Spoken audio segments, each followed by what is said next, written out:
is the Big O Show. This is the Big O Show. This is the Big O Show.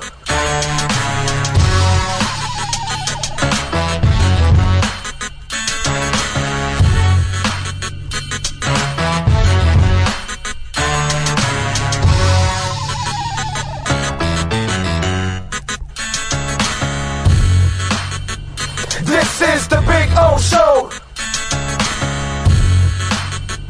This is the Big O Show.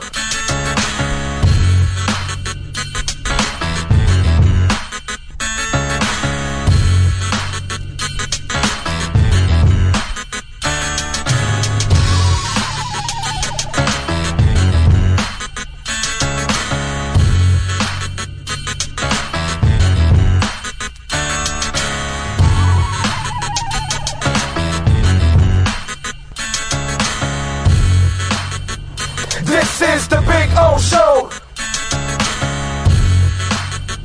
This is the Big O Show. This is the Big O Show. This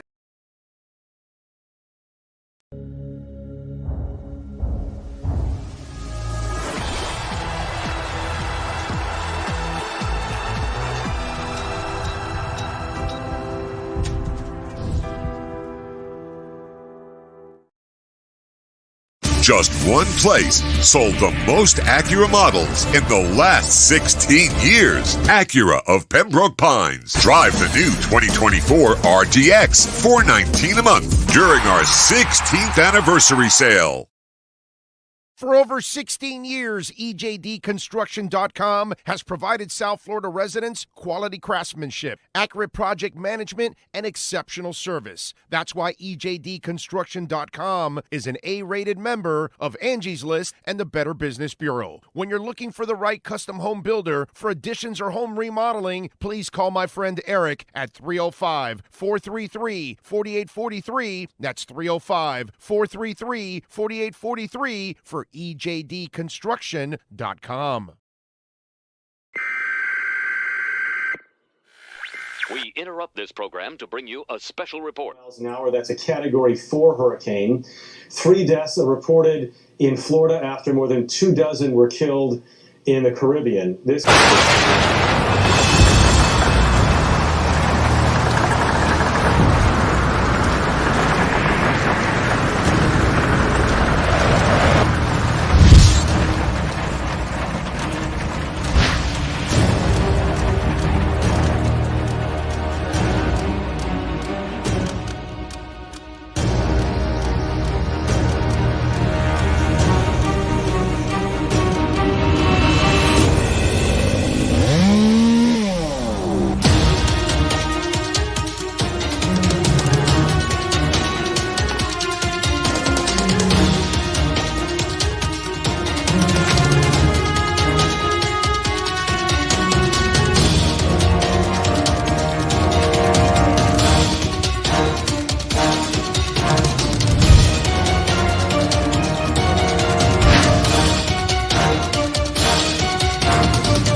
Take a journey to our Caribbean paradise at Toyota of Hollywood. Get in the groove with great deals on over 2,000 Toyotas, like a Corolla, not $24,000, just $17,975. You'll be cruising and chilling with super low 2.99% financing. Feel the rhythms of the Caribbean today at Toyota of Hollywood on 441 between Hollywood Boulevard and Sheridan Street. Open till midnight.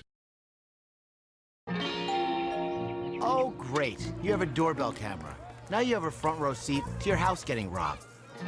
They're breaking into my house! Ooh, there goes the TV. I'm sure it'll turn up at the pawn shop. No, not the TV! Just because you can see them, that doesn't mean you can stop them.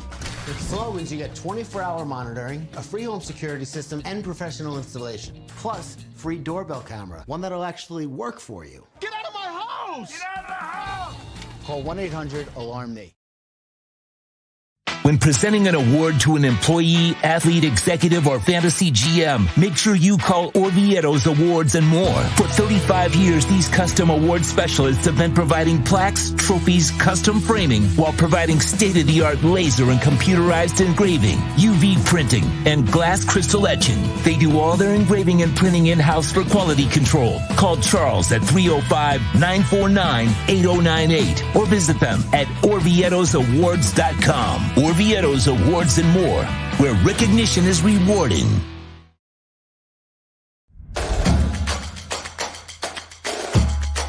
Welcome to Caneswear. New store, new items, same great experience.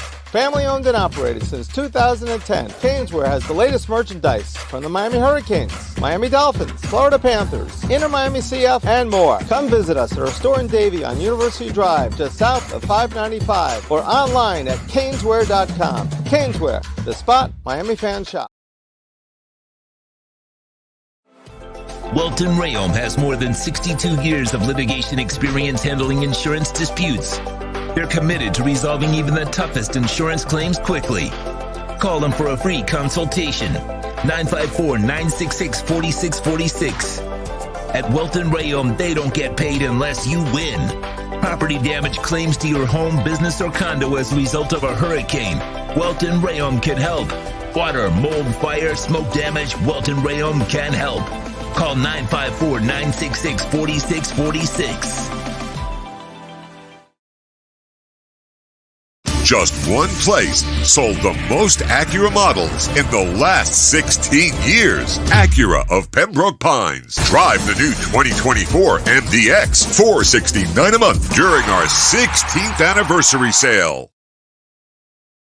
The viewpoint, statements, or beliefs expressed on the following program by the host, guests, or callers are not necessarily the opinions of FantasyXS.com, Media Group Inc. ownership, management, sponsors, or website. When it comes to South Florida sports teams, very few in the media have witnessed, lived, and covered it like the Big O. Let's start the program dedicated to your favorite South Florida teams with a passion that's unmatched. The Big O Radio Show is on. Here's the Big O. All righty, welcome aboard. Time to rock and roll. Time to have some fun here on the show. It is Monday, July 20. Didn't we do this? We did this yesterday, right? Yeah. So we got a recap from yesterday's practice and everything else, and Tua and all that. So if you want that, you can get that on the show yesterday. Today, well, we are going to talk about today and everything else going on. David Fones is going to join us since, David's seen a couple of days of practice and stuff like that. So we'll walk you through some of the things we saw in practice. By the way, again, very nice to meet a whole bunch of you out there at the practices. So always don't be shy to stop me and say hi, and always appreciate the hell out of it immensely, man. So thank you all out there for the amazing support that you guys, provide every single day. Thank you so much, as always. So love meeting. That's actually outside of the camp stuff. The better stuff is getting to meet you guys out there, and ladies and kids, because I've been at this for 34 years now. So now I run into fathers and sons that are listening to me. I run into, and I'm pretty sure we may have a third generation somewhere, because when you're around 34 years, it's pretty close, but it's going to come pretty soon where it's going to be like 3 generations. Today I met a father and son, and he was singing the Big O Show theme song. So thank you. I appreciate that. That's very kind. So it was cool.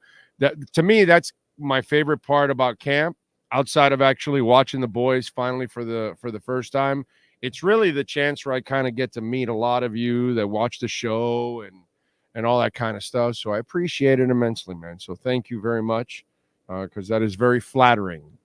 Anybody that just wants to say hi to you or says thank you for the show, that's extremely flattering. So thank you. By the way, I brought a load of shirts home, okay, from 3A Graphics.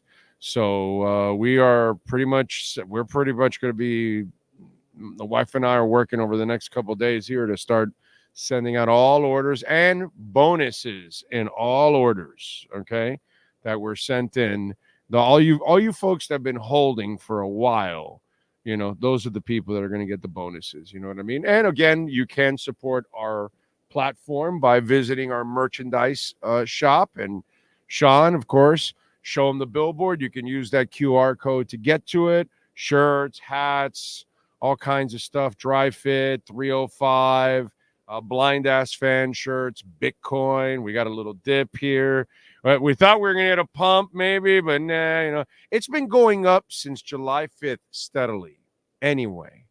But, you know, we thought maybe this weekend and the whole Bitcoin convention, but nah, there was, we didn't get anything from it.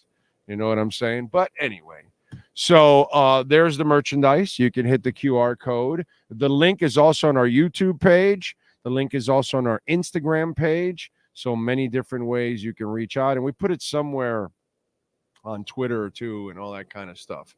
So you got it there too. All kinds of ways to find our merchandise department and support us. And of course, you can make a donation, Cash App or Venmo at Cash Big O Show. That is Cash Big O Show, Cash App or Venmo. And Ho Yoon, thank you, sir. Appreciate you immensely as always. You are like clockwork, and thank you for the strong donation, sir. I appreciate that immensely. Very much, very much. Thank you, Ho Yoon. He says, have a great week. Thanks to you, sir. As always, we always have a stronger week with your support, and I appreciate that. And remember, you can make a Bitcoin or Ethereum donation, which, you know, Ray Martinez has been the only guy that's made Ethereum donations on Venmo. So you could do it on Cash App or Venmo. So we love it either way. So thank you all out there as always. The great Sean Stanley driving the program. We'll have David Fones join us. It's somewhere he's writing the story and all that. I told him, dude, after 3:30, just join us, whatever you want, and we'll be ready to rock and roll. So maybe 3:30, maybe 3:40, 3:45, 4 o'clock. I don't know, but at any time he's ready to join us, we'll get it done and we'll be good. You know, we always try to find a Cutter's Edge Pro MVP of the night.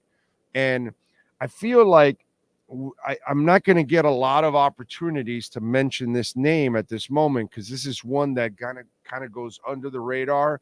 I've talked a little bit about it. I tweeted about it when Shaq Barrett got injured. When Shaq Barrett retired, there's a tweet there. It's there in the tweeter sphere, right? Whatever it is, Twitter sphere, whatever you want to call it. It's there when he retired, and I put it out there. And so I feel like, you know, this young man might be a diamond in the rough, and I think he deserves our Cutter's Edge Pro MVP of the training camp. Who's last night's MVP? For your complete landscape solutions anywhere in South Florida, there's only one MVP. CuttersEdgePro.com. Here's our CuttersEdgePro.com MVP of the night. I know it's only training camp. I know it's only a few practices. I understand all that. I get it. And I don't want to overreact, because that might be one of my topics today on the show, on overreaction. But I want to give encouragement. I want to give credit. I want to give love. I want to acknowledge. Okay. And this young man deserves it. And his name is Quentin Bell. And when Shaq Barrett retired, I said right away, hey, look, man, they might go get somebody on the street, but guys like Quentin Bell and Cam Good, this is an opportunity for you, because even if you bring in a veteran, you're not going to burn them out in camp anyways. So young guys are going to get opportunities. You know what I mean? And that's where you want to take advantage of those kind of opportunities. And let me tell you something, dude. From the second that I've been able to walk into camp since last week, Quentin Bell does something every day. Every day. Today he had an interception, and he also had a hurry. He's had a few sacks already. This guy, sack. He had a sack today. This guy's been all over the place. And he's a terrific athlete. He's kind of an under-the-radar guy. He's a young man that is fighting for one of the back-end spots of the roster, obviously. You know what I'm saying? But I just want you to, what is it, 40 – what is it, Quentin Bell? I want to make sure I get his number right because it's early in camp. So 56. I'm sorry, 56. So that's a young man you want to look at. He's been on the roster since last year. What was it, like midway through the year or something like that? They brought him on. And that's one of those guys that they kind of fish out in the periphery. And he physically has the tools. He looks the part. And he plays hard, dude. He plays hungry. So Quentin Bell, I'm going to give you, William Quigley is used to like elite work. You know what I'm saying? So I'm supposed to like put, the Chubbs and the Tyreek Hills and the Waddles and the Tuas next to, my player of the, our Cutter's Edge Pro MVP. But I feel like Quentin Bell deserves a little love here since we're early on in training camp. And I've been impressed with the young man and everything that I've seen from him. So who knows? Maybe Weaver, maybe the front office found the diamond in the rough last year. And now maybe Weaver knows how to polish up that diamond and get the max out of him. There's one thing's for sure. He's going to have an opportunity.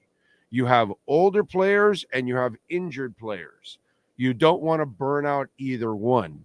So a young linebacker, by the way, Tyndall made another play today. Okay. And he made a couple plays, a couple practices ago. So, I got to, if we're going to kill Tyndall and we're going to, he's terrible and he's been a disappointment and all that, let's do that. Okay. That's fine. Let's be fair. If he hasn't played well, but when they do something, let's acknowledge it. So, just a little love for Tyndall there, by the way. He made a play today. But Quentin Bell looks the part. Okay. Like you look at him and you're like, wow, hey man, like the only problem with you is your name is Quentin Bell. Nobody knows you yet.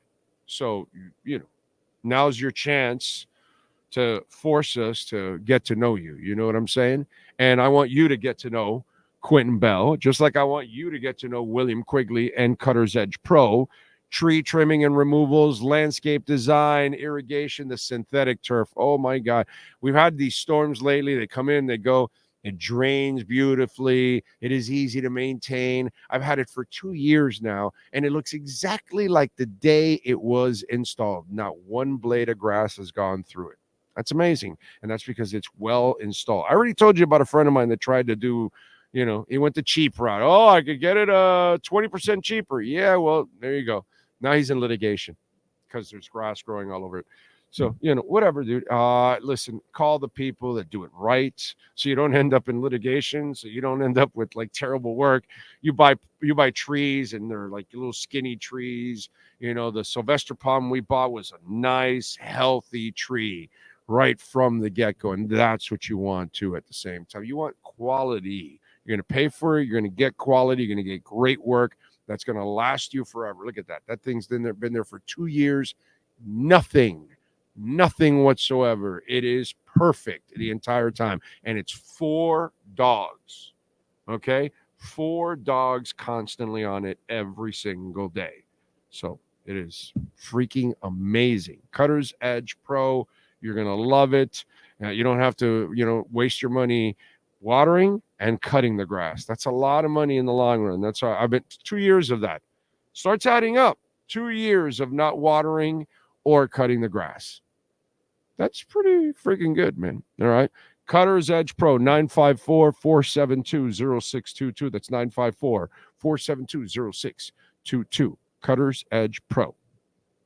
The MVP of the night is brought to you by CuttersEdgePro.com. Servicing HOAs, condominiums, townhomes, commercial properties, corporate parks, and malls throughout South Florida. CuttersEdgePro.com. Providing South Florida MVP performance every day of the year. Love it. Love it. Thank you out there as always. It's a beautiful thing. All right. Let's see. What else do we have? By the way, where is the market? Just think before I get back to talking a little football and taking your questions and comments and all kinds of good stuff. Let's start off with the market. The Dow is down 14 points. I guess that's why we had a little bit of a dip in the market today. The S&P is only up 7 points, and the NASDAQ is barely up, just under a point, at 92% of a point, pretty much. So we've got that.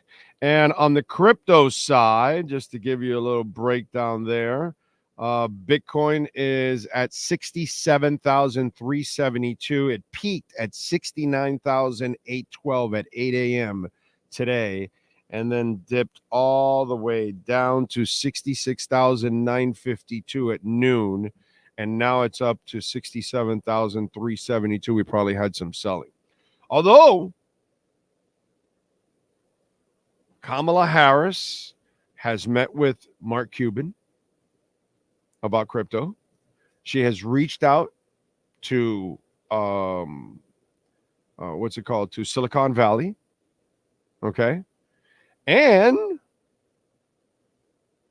so people were worried that although there's a part of me that wishes the US would sell their Bitcoin, like, I really, you should keep it because it's kind of smart, you know what I'm saying? But people, the U.S. moved $2 billion of Bitcoin. So this is what happened. The U.S. government split their $2 billion of Bitcoin into two addresses. 10,000 Bitcoin, 669,035.35 went to a specific address. It's there. And then 19,800 Bitcoins, $1.33 billion. So it looks like this is a custodial service type thing. Why? Well, that's because the U.S. government and the feds chose Coinbase to be their holder, and so they announced that. Coinbase announced this as U.S. Marshal Services choose Coinbase to safeguard trade its large capital digital assets portfolio. After a comprehensive process, the U.S. Marshals Service, a division of the U.S. Department of Justice, selected Coinbase Prime as its partner to safeguard and trade its Class 1 large cap digital assets.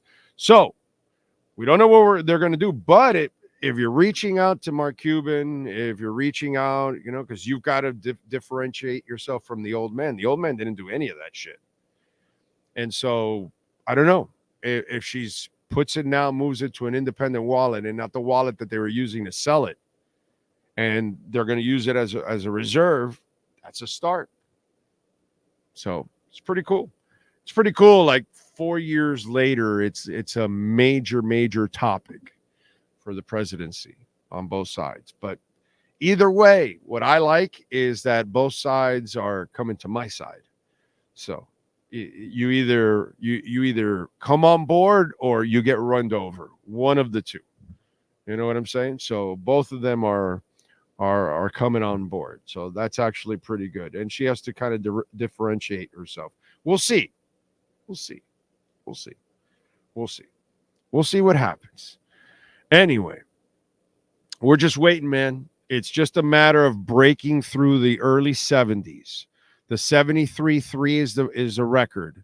If you could get into the 70s, 72, 73, 74, 75. It's just going to blow up all the shorts, and it's going to go right into the 80s, into the 90s. And then that'll be our next stage that will then have our capitulation there too, and drop down a little bit like always. And then we'll see what it takes us to get to the next level and that kind of stuff. But the next one, I think it's in this month of August, by the way, because the rate cuts are coming in September. So usually investors, if they have enough information that they're anticipating the cuts, they get ahead of it and they start. And so if you start seeing the markets move in August, a lot of the risk assets, that's because they're expecting rate cuts in September. So do they go a quarter or do they go half a point? And that would be absolutely amazing. So we will find out, ladies and gentlemen. All I know is they're coming to my side. And that's all that matters. That's all that matters. It's a Bitcoin world. You get on or you get run over. One of the two. Oscar Rojas is in the show. He's in Melbourne. NorCal is waking and baking right now. That's the way to go. It's the way to go. Ray Varnicus is in. True Fin fan. Think Blue Dodgers. Steven Gonzalez. Cosa Nostra. Yes, sir. Ready to hear training camp news. We got it for you. Jamie Zorrilla is in Torreon, Mexico. Hoping everybody has a great weekend. Remember to smash the like button. It's a week here, right? Now, we haven't gotten to the weekend yet, but let's have a good week. But I get what you're saying, Jamie. I'm busting balls like always. Woodson, Ray Sosa, Luis Medina, Brian Walters, Chef Jew. Let's see. Subscribers, like, share, and donate. Please help the channel grow. Thank you, Chef Jew. Thank you, thank you, thank you. Let's see what else. J-Town is in. Ocala, afternoon. And Sean, from what I've been reading, Greer has done an awesome job of managing this offseason. You know, it's I don't think people appreciate this shit. I don't think people appreciate the front office of the Miami Dolphins. They were what we all thought, me, most of the media, most of the fans, we're in a, oh my God. Remember? Some cap crisis. Right? There was going to be a cap. What was it that Omar was calling? It was Omar, right? It was Omar. Some cap crisis or cap. I forgot what thing he had. Do you remember? Apocalypse. Yeah. Apocalypse and cap and apocalypse. Whatever. Anyway, it is what it is. Okay, so I can't even mention it because it's so fucking ridiculous. And I love Omar to death, but he comes up with some crazy shit because he just throws it out there for shock value. And it does, and it works. It works like crazy for him, and God bless him. It's a great way to go. The Herald will enjoy it. Now, here's the problem that I laughed with the whole thing. So is it really a cap crisis when you figured out how to pay everybody, including your quarterback? Okay. By the way, they have $26 million right now under the cap. So who told you they couldn't have kept Wilkins or Rob Hunt if they wanted to? They could have kept one at least, right? But, you know, on this show, we told you they're not keeping him because they're not paying that money for those players. That's what we told you. It wasn't a cap crisis. We told you they're not paying those guys. They're going to pay the next wave, including the quarterback. Did we not tell you that? Okay, so the Ocala, you think about this, dude. Everybody thought, you know, writing all this drama, sensationalistic bullshit, all that kind of crap. They signed everybody. They went and got Calais Campbell. They got extra stuff. They added everything on the team, and they got $26 million left over. And they built the entire team, and they still couldn't finish the quarterback contract, which if you're a Raiders fan, I don't know if the people that are watching or anybody that's a Raiders fan, that cheap-ass organization or the Cincinnati Bengals, if they have to negotiate that big-ass contract, it might put a freeze on everything else. because they get concerned and flustered. Not Stephen Ross. What?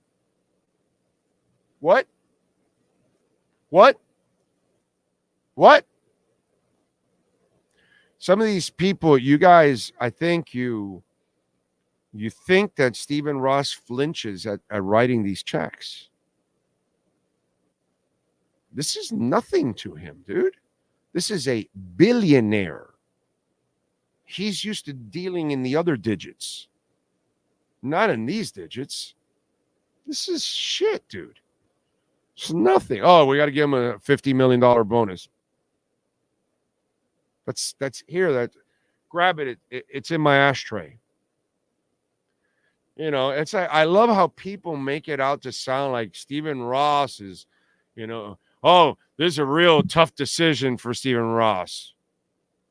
What, a $15 million signing bonus? Bro, please, are you kidding me?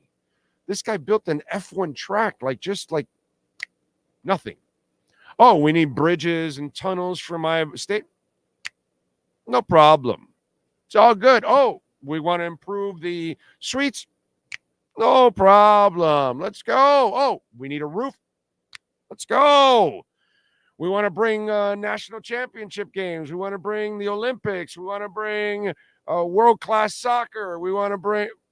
Let's do it. Some of the biggest concerts, Jazz in the Gardens. Rolling Loud is actually, I believe, it's top 5 when it comes to rap festivals. I believe it's top 5. Oh, the tennis tournament is no problem. Let's go. We'll build the facility here. Gondola? Let's go. We'll build the gondola. No problem. This guy shits money, bro. Oh, let's just, you know, every other NFL team's got a hospital in their facility, right there. Right off the practice field, you go right into a hospital. Yeah, no, every NFL facility's got that. No, of course. Yeah, I know. Yeah. It's a joke, dude. It's a joke what kind of owner that guy is. The luxury of having that guy around is amazing. And then these guys managed everything beautifully. They signed every contract. They got everything done. And then they still, and by the way, let me tell you something. If you're the Bengals or you're the Raiders, this is the kind of shit you're not going to get in any newspaper or any other whatever, you know. If you're the Raiders, you're the Bengals and all that kind of stuff. Listen to me now. And you get nervous about this major contract and you have some other ones and all that kind of stuff and you got to fill the team. And then this, you've seen it in other situations. Those teams have been part of that, oh, they can't finish these contracts until they do this one and all that. Guess what happens to you when you're negotiating? You lose leverage. Because they know you need to get this big contract done in order to get the other dominoes falling into place. This place here, the GM's like, no, we got the team ready. Yeah, no, this is our price here. This is as far as we go. We're good. Well, yeah, we'll give you a couple bucks more than Jared Goff. Okay, come on, let's go. Here you go. That's as far as we're going. We're not going to any stratosphere. Here you go. We got our team. You're not stopping me. So he lost zero leverage. He didn't have to go into Tyreek's thing. There was no cap crisis. They've got $26 million after they've signed everyone. And Holland is for next year. And now they can get it done this year if they feel like it. Because Holland has this whole year left until you can tag them. And safeties aren't really that expensive. It's not going to be like you're going to be breaking the bank for a safety. So that's not a difficult contract to negotiate.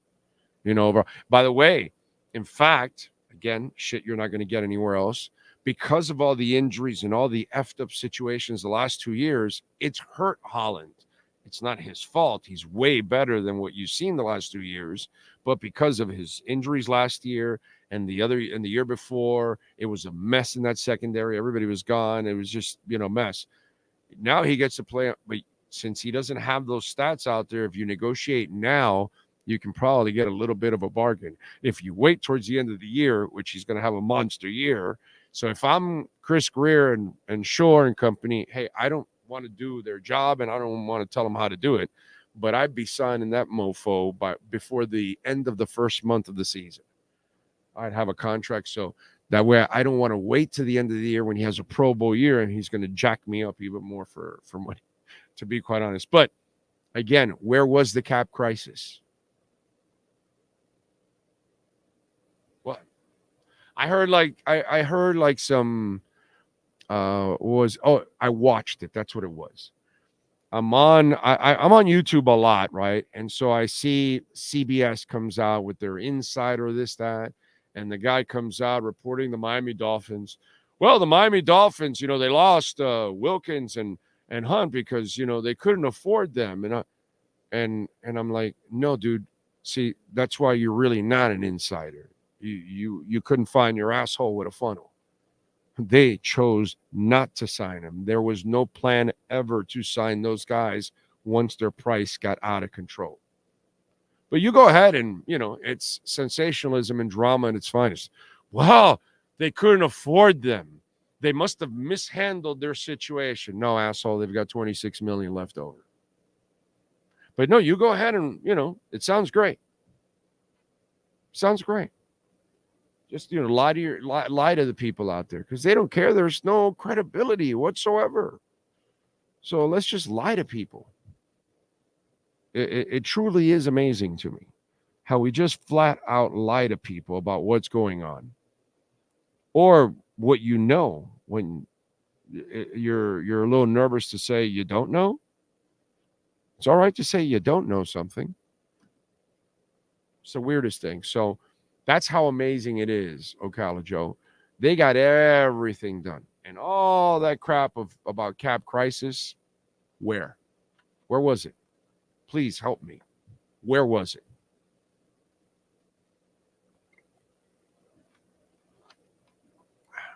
None of that. I am with you there. NorCal, Gus, Jose Banos, Ty Crook. Greetings, Big O-ites. Camp news, please. As Tom Petty said, the waiting is the hardest part. Skylar Tipton, Horn Dog, Civil Rights is in Tampico.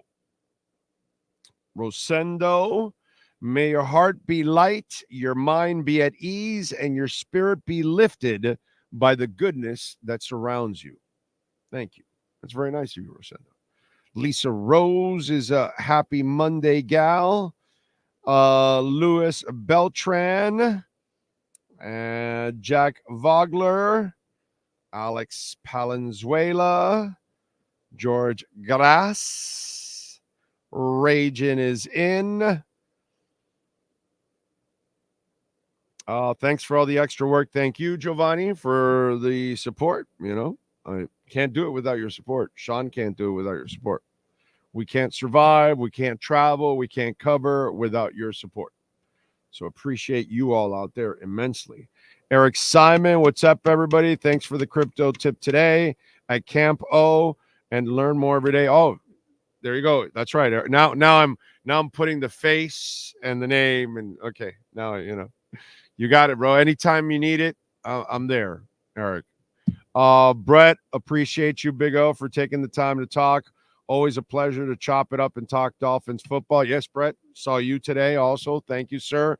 And thank you, Brett, also for your loyalty. Like Eric's been a guy around for a long time, many, many years. Thank you. Thank you. Thank you. Thank you. Without you guys, I can't survive. We can't survive. You know what I'm saying?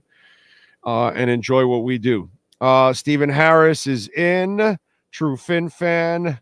NorCal, Lance McDonald, best throw of the day, ounce again, Sky. I don't know what that means. Thank you. By the way, Caneswear, Caneswear.com. Caneswear.com. You can get it.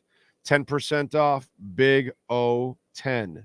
Big O10. They got anything and everything with the Canes logo. They got a ton of Dolphin stuff.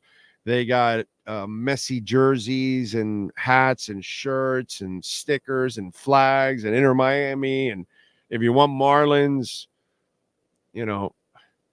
Like, I'm pissed at the Marlins, you know what I mean? But I got to admit, I bought a Marlins hat the other day because it was fucking awesome, man. It was really nice.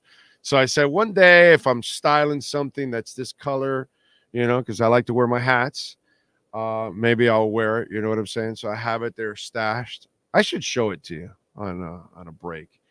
It's a killer hat, actually. But anyway, so they've got all kinds of lids for all kinds of teams, and they got all kinds of Panther stuff, World Championship stuff. So you can do it online. Over $99, you will get free shipping, and use our code BIG010. Okay. But thank you, Brett. Appreciate you. Let's see. Jeremy Dorsett. Big O, now that Tua got his contract, can we finally move on to pre and regular season play, because it's not then that local and national sports talk shows would rip Tom Garfinkel, Chris Greer, and Stephen Ross. You know, Jeremy, how about this? How about we talk about day 5 of practice, and tomorrow when I go, we'll talk about day 6 of practice.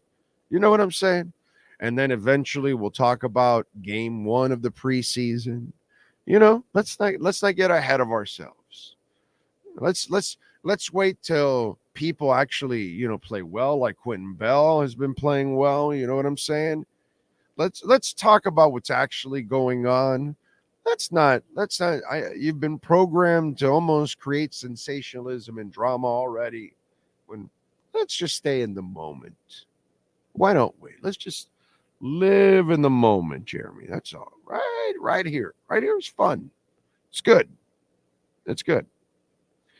Oh, just got off. We're finally got to watch a live needed this week. This week I've had between my wife having a miscarriage and the passing of a military friend. Would not wish this on anyone. Wow. Sorry, my brother. I have a little brother, no longer little, but my stepmother, she went through 3 of those before she could have on the 4th try, because she had some problem with her uterus being able to stay together. She had to be bedridden for the fourth go around. They said, yeah, if you want to do this, you need to be bedridden practically. And she practically was bedridden to have the kid. It's freaking amazing. So I know how it is, because that woman was devastated. But her strength to continue until she was successful is, you know. So, you know, and you know, if you don't have it, then you know, then you're a screaming cat woman. Unfortunately, I think that's what they kind of label you. All right, we move on. Let's see. Elite is in. True Finn fan. What else do we have here? Is your putting getting better? Yes, actually, my putting. You know, I've always been a pretty good putter, actually, because the putt stuff, I'm always good. It's the driving stuff. Where I'm hitting it, you know, I'm trying to drive it.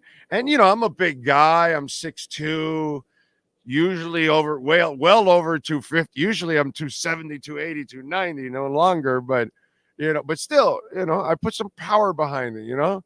Well, that's my problem, dude. Brett, it's like I put some power behind it, but then it goes way to the left or way to the right, you know. So that's but if it's the short game, I got you. I could defend myself in the short game. You know, that's what I love about Top Golf. You just whack the shit out of it. There's holes all over. There's one here, one there, one there, one here, one there, one deep one, another deep. So I hit them all. Doesn't matter. Land somewhere it's going to land. So I love Top Golf because it just, you know, it kind of helps the guy that slices. You know, even though I'm not allowed at what was the name of the place for Caddyshack? And we never slice, sir. Big O went to a Gem Thursday, forgot how good it was. Keg South and Pinecrest next to the gas station. Very good. Oh, yes. Yes, Keg South is a classic, dude. Definitely. There was a bunch of FUD on Twitter saying that the U.S. sold some of its Bitcoin. So far, they haven't, at least before I got on. Okay. But why would you now sell when you were selling from the address you had it in? Now you moved it to a different address. And then and why would you separate them into different wallets? This kind of tells me that they might be creating some kind of a reserve. We'll see. Hey, man, it's up to her. You know, if she wants to try to win some votes, listen, Trump still doesn't know shit about Bitcoin or care, but he's patronizing and his party is behind it big time. So at least he's there to, you know, push it. His speech on Saturday was a disaster. It was just, you know, anybody that really follows the industry. Cynthia Loomis is the one that had the real plan. You know, I mean, he was very general, and you know, you could tell that he was lazy and really has never taken the time to really learn about it. And that's the problem with a lot of our politicians. It's not just a Trump thing; it's a Biden thing. It's you know, it's a lot of it's an issue with a lot of them. You know, so that's it is what it is. But we'll see. We'll see how they handle it. Big O, what's the hat that Chris Greer always rocks? Oh, it's a Jesus, what's the name of that company, dude? Somebody will tell you, man. It's like I believe it's a golf company, if I'm correct. So anyway, Bushwood, that's it. Bushwood. Let's see, what else do we have? Rojas is becoming a true stud. Yes, he is, for Inter Miami. I will get to some Inter Miami talk. All right, let's break down a little bit more today in camp. If you want what happened yesterday, you got to go to yesterday's show, okay? Because I did a show specifically for it. I told you that because I would have enough material today to talk about today and any other issues and anything else going on. And so I want to make sure that we got, you know, some of that going on. Today, the defense had the edge, by the way. The offense was not sharp. There were miscues with the snaps. I'm not going to, again, overreact on the snap issues because it's a couple of new snappers. It's not just Aaron Brewer, but it's Jay Conklin. And here's the other thing you have to understand. You're not playing with pads. So instead of the walkthrough-like practices that you have during the offseason, and then you started to ramp it up a little bit here the last couple of days before the pads, and then now you've got to add the pads where you're snapping and hitting immediately. And you've got your full responsibilities and all, not game speed, but you're trying to amp it up to get closer to game speed. Are you following me? Okay. In all of these stages, everything changes. And the player and the offense and all of that, there's a transitional period. And so you kind of hope, okay, Aaron Brewer's not a new center like Connor Williams was. So you hope that with Aaron Brewer, by next week, or maybe by the end of this week, right? Your snapping is pretty much, you know, in tune already, because now you're in the groove of getting pads on and playing and hitting and all that. And then you're also in a new offense. So you've got to learn the calls. You got to learn the cover, the protections and those kind of things. So all of that comes into play for Aaron Brewer. That's why you've got to have a little patience in the first couple of practices and not overreact on those little things right now. They can turn into big things, of course. But right now, they are little things in late July. But having said all that, it happened with Skyler and it happened with Tua. There was one of them I know was on Tua. Of the two, the one that went to the left was on Tua. He mishandled the ball on the left side. Okay, because I was watching it and it looked to me like that one was on Tua. The other one might have been a little low, it might have been a little bit off. Whatever. These things are going to happen. Okay, you know, you can't do anything about that. So defense had the edge today. Ramsey had an interception. By the way, it was bobbled, and then it was kind of like a ball. It was coming discombobulated to him, and then he was able to kind of juggle it and maintain his concentration and hang on to it. Which it's a little something in practice, but it just shows you that this guy also has, just a gift, man. It's just pretty sweet. Some kid named Jason Maytree also had an interception today. No Cam Smith. Cam walked off the field, talking with the trainer. Wasn't limping, nothing like that, because people were reporting assistance and all that. He didn't need any assistance or nothing like that.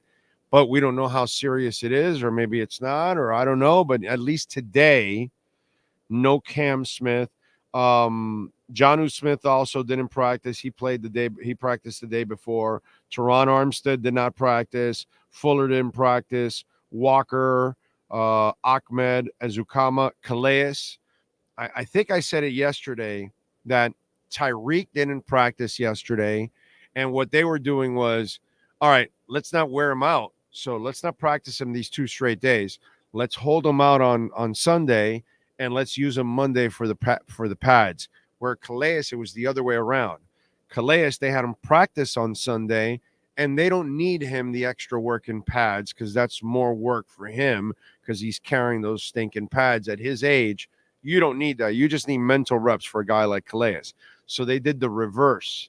What they did with Tyreek and what they did with Calais. And we kind of predicted that yesterday on the show, that it would kind of be the reverse, that today would be Calais' day off and that Tyreek would be playing today. And sure enough, Tyreek did catch a bomb for a touchdown. It would have easily been a sack, by the way. Okay? Easily would have been a sack. But at least it was fun. The fans got their touchdown from Tyreek. But definitely it would have been a sack. He got it over Saran Neal. Okay? On that one. Julian Hill. Julian Hill is the guy that Tanner Conner isn't. Tanner Conner is going into his 3rd year.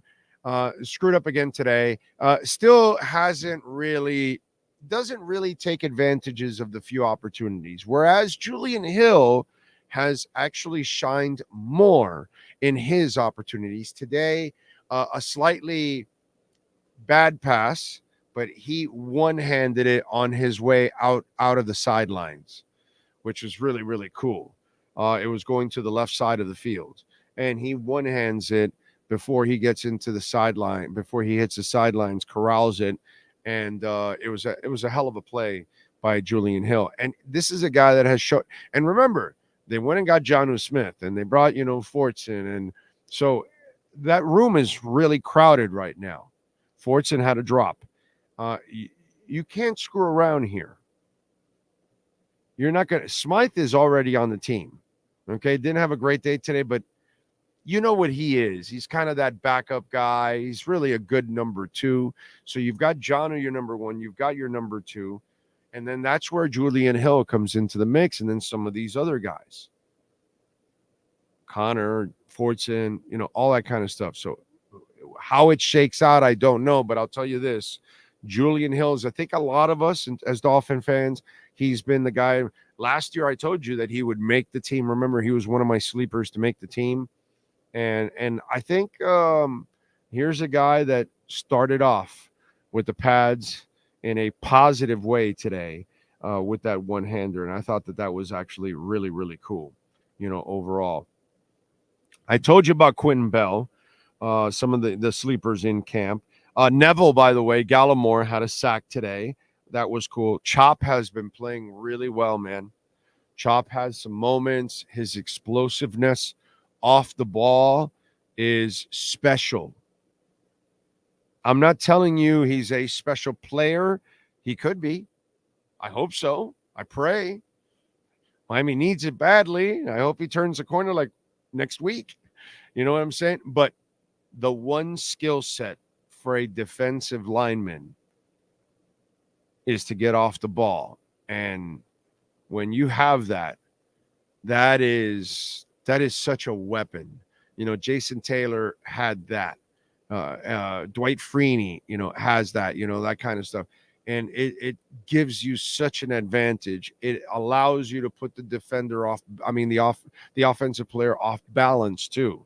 Because when you commit to one direction that they're too late on, and when you get them finally leaning that way, that's when you're pulling the other way because you've got that sick athleticism. And when you are able to take that step and get and already turn that corner, and then you bring that bend in on top of all of that, then that becomes a whole other weapon on top of it. But the one thing that I have seen from Chop right from the get-go, holy shit, that first step.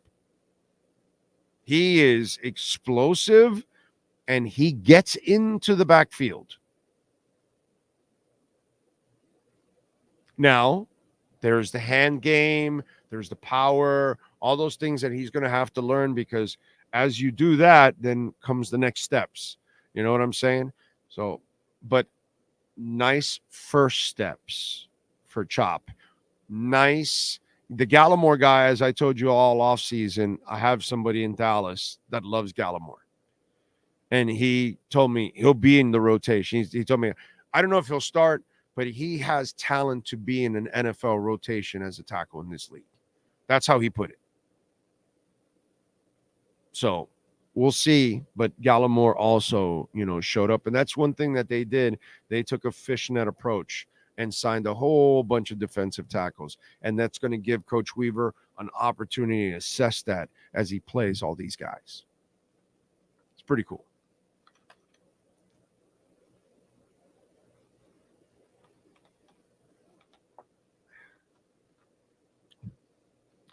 What else? Am I going Saturday? Yeah, Josh, I'll be there every day for camp. I always go for camp. I don't go for during the regular season. You think I'm going to go over there to watch the first 20 minutes of them stretching and doing absolutely nothing?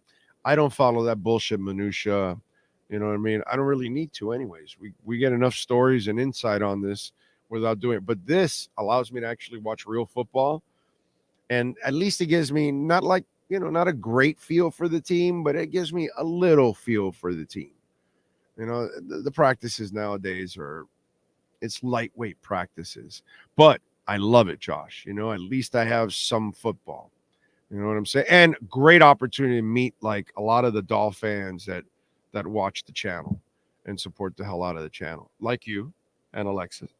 So, by the way, say hi to her. Let's see. Anthony Kyle Campos is in the house. J-Town. Let's see. Can't wait for the regular season to start for the Dolphins, but can't help but hope they add one more piece to the O-line. We'll see. Thank you, Joseph. Chris Duquette. Let's see. Tua's hands are tired from counting all that money. Jamesville, I'm so tired of the snap issues. LOL. I've never seen it. And again, I explained it right now. Let's give it a couple days. Let's not overreact. Take it easy. Take a step back. Take a deep breath. Take it easy. A beat writer for the Fins tweeted that Eichenberg got taught. Yeah, he did not play well today. He did not. Deshaun Hand is what he's talking about. I saw it. Ike lost the battle to Deshaun Hand on one of those. Yeah. Yes, he did. Again, one play, he's had good plays too. You know what I'm saying? But that's fine. But he got absolutely manhandled. It is true. Whoever's that beat reporter, at least they did see it right. It was Deshaun Hand. I saw it. I was there. Big O, that hat is fire. Bro, Caneswear.com. And you could use my code BIGO10 so you can get 10% off. And they got all kinds of Dolphin hats there, dude. So they got all kinds of Dolphin hats. Check it out, man. They do a good job at Canesbury. Use my code BIG010. And if you order over $99, as by the way, you can tell, see what logo's on the side? I don't wear the new logo. But anyway, and use my code BIG010. But if you order over $99, because it's really easy to get in trouble there. It's fun trouble because there's so many things. You'll get free shipping over $99. But you could get this hat there also and get 10% off. Okay. Let's see who else. Big O, Robert Downey Jr. now going to be the villain. I saw that dude in Dr. Doom. I thought I saw that. That's it made headlines. Tripping people out. You got it, stay cussed. Crazy how we live in a world where fans were getting insulted by a movie reference, Tua said. I don't, yeah. Tua's a good dude, bro. Nobody's going to work harder than him. You got to allow him to have some fun, man. Okay. By the way, Zach Sealer had the playlist today. Whenever you go to practice, whoever has the orange jersey on is the player of the day because of how they performed the day before. And I think Zach Sealer had a tip pass in the practice before. I believe he had a sack also yesterday. So he had the orange jersey today. So that means it was his playlist. Greta Van Fleet, Green Day, Metallica. And he had some other good tunes there too. But, you know, I gotta kind of focus on the important stuff. You know what I'm saying? So Zach Sealer, props today to the playlist. You know, he had 2 Metallica tunes. And Guns N' Roses. So Guns N' Roses, a couple of Metallica tunes, Green Day, Greta Van Fleet. Zach Sealer was knocking it out of the park today with the playlist. Holy shit, dude. That was awesome. By the way, Welton Rayom, absolutely awesome. If Daniel Rayom and Jeff Welt were the left and right tackles, then Tua would never, ever feel pressure, unlike today where he had pressure a couple times. But these guys can be your left tackles, and they have their own adjusters. So if you live in a condo, townhouse, and, you know, your neighbor had some water damage, some pipe busted, and it went into your home, call Welton Rayom. They'll send their adjusters. They'll assess the damage, and then they'll call the insurance company. You'll never have to deal with the insurance company. They will deal with the insurance company. Isn't that beautiful? You don't have to deal with the headaches. They take away the headaches, and they bring you the check. You can't beat that. By the way, bankruptcy sadly is becoming an issue here in this country. Why? More than ever, folks have gone into their 401ks. More than ever, savings accounts have been, drained all over the country. Savings accounts are at all-time lows for Americans. The debt is growing, and unfortunately, so is bankruptcy. So if you're having those issues, that could happen to me. That can happen to any of us, okay? I'm not an economist. Most of us aren't. We get in trouble. Welton Rayom can get you out of that trouble. Homeowner property damage, condo damage, criminal defense, business owner claims, commercial litigation, personal injury. Please call him 954-966-4646. Let's get to our Welt and Rayom Miami Dolphins report with David Fones. All rise, football fans, as the Welton Rayom Miami Dolphins report with David Fones is in session. Welton Rayom has more than 62 years of litigation experience handling insurance disputes. They are committed to resolving even the toughest insurance claims quickly. Call them for a free consultation. 954-966-4646. Here's Miami Dolphins insider David Fones. All right. Zach Sealer, strong playlist today. I knew you would love Zach Sealer's playlist.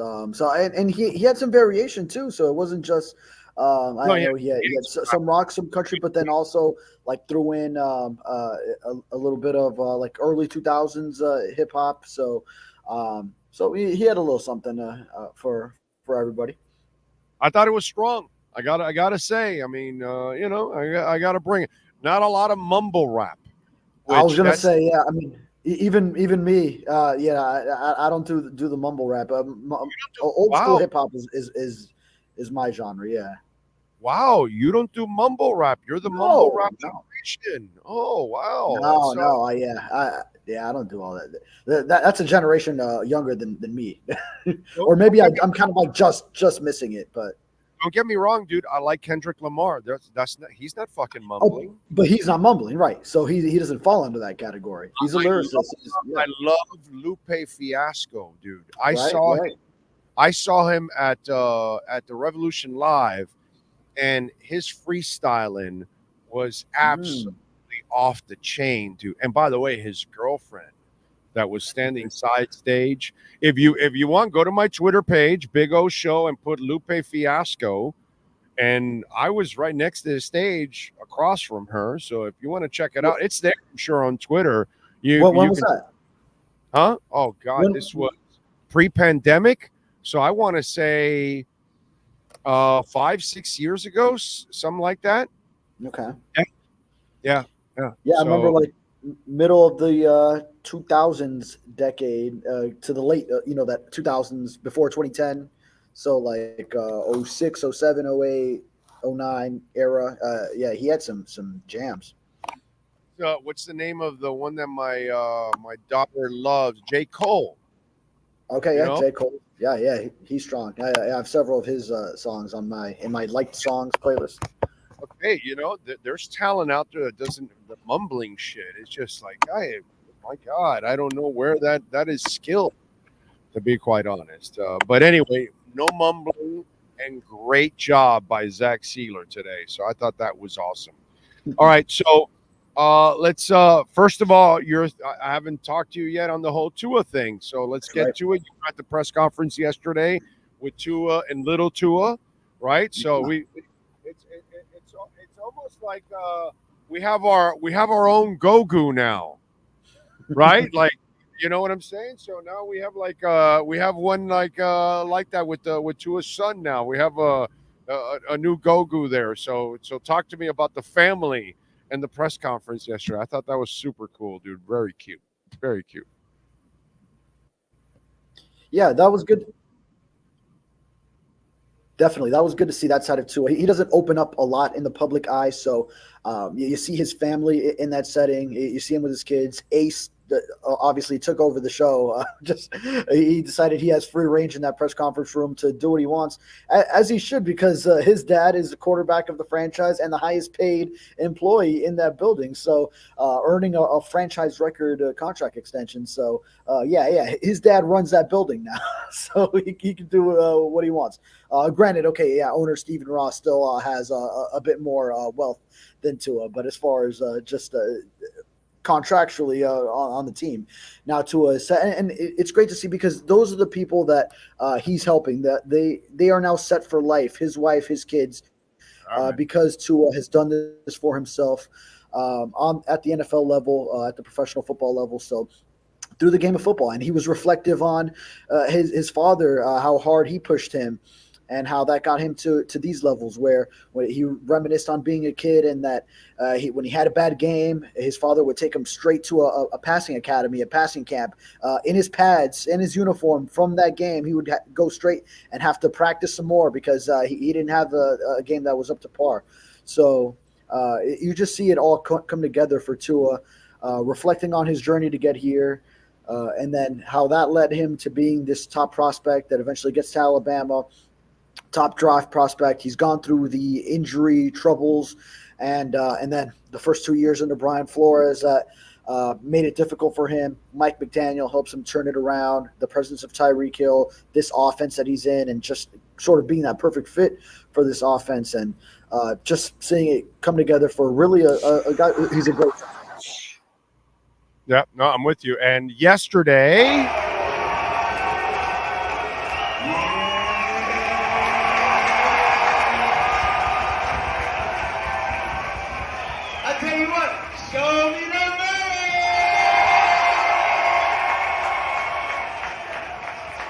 we just want to say, on behalf of the Miami Dolphins organization, thank you guys for spending your Sunday out to come with us. We're going to need you guys to hype us up. It's hot out here. And keep the tears going. Let's go!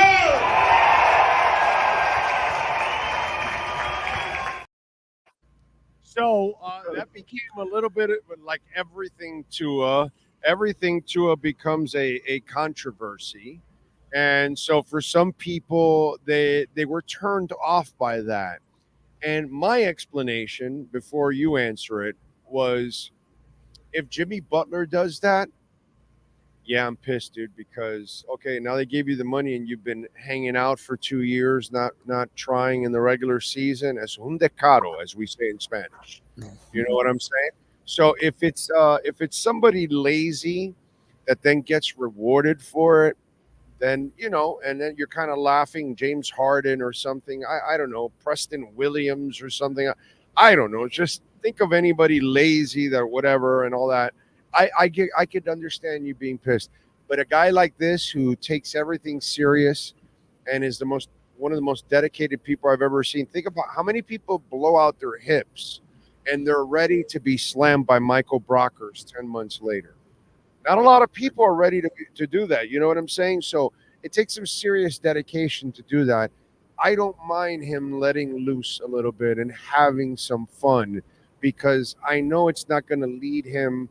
You know how sometimes you don't want that person to try a drug because they're weak and then they might fall into the abyss, where some dude might try weed one day, might try some other thing one day and never ever try it again, right? Well, you're kind of worried that person becomes addicted. Like this guy's going to become lazy all of a sudden because you gave him the money. That's not Tua. So for me, I didn't have a problem with Tua having a little personality because for me, I know he's going to be able to compartmentalize things and say, all right, the bullshit's over. Let's get to work. Yeah, humility is one of Tua's best characteristics, actually, if you get to know the personality that is Tua. So just because he went out and decided in a celebratory atmosphere with the fans, the first practice open to fans, you knew that the fans wanted to see him get paid, at least a majority of them. Obviously, there are some that didn't want to have the deal go down or didn't want to see Tua get paid that much or get so many in guarantees, yada, yada, yada, because of the injury history or whether he can still perform once Tyreek Hill is gone, and all the reasons. But a large percentage of the fans on hand, they wanted to celebrate with Tua. And if Tua hadn't gotten paid and he was still sitting out some of the 11-on-11 drills come the first practice open to fans, there would have been fans chanting, pay Tua, something. You know it would have happened for sure.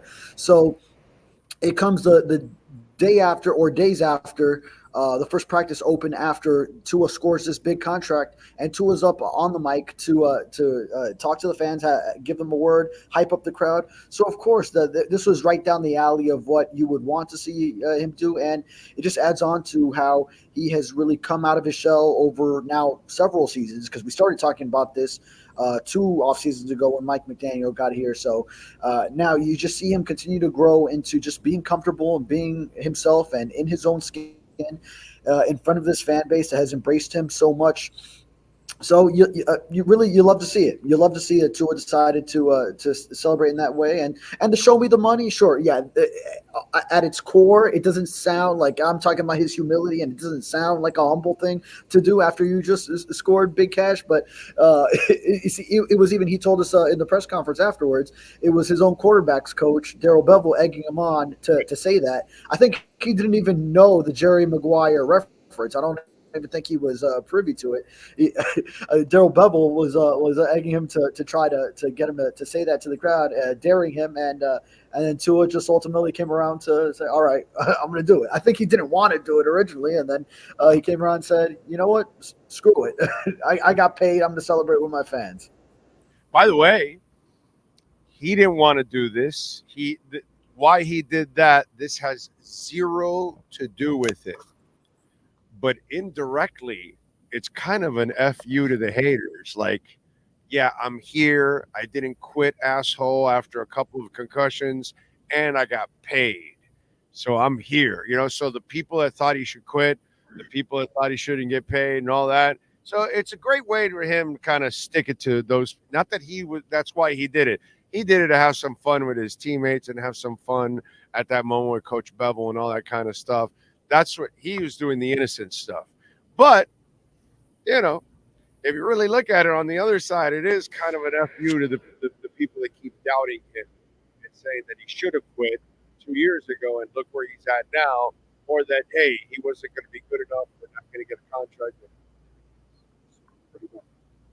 Sure, and he's entitled to feel that way because he's gotten as much hate as anyone, if not more so, kind of unwarranted for a lot of it. So, yeah, he's been on the receiving end of a lot of criticisms, a lot of things that people wouldn't say about others, that if you put the same exact career together, for some reason or another, a lot of other quarterbacks probably wouldn't receive the same criticisms, the same hate that comes to his way. So, for whatever reason, a lot of people feel certain ways about him, and yeah, I mean, he's entitled to let loose a little bit when he has that opportunity, and he can stick it to those haters. And here's proof that, hey, the team that drafted me, that I had a little bit of a rocky start with my first head coach, and I had these injuries, and I came into the league with this one major injury, that I've made it to my second contract, and I've now led the league in passer rating 1 year with yards per attempt that same season.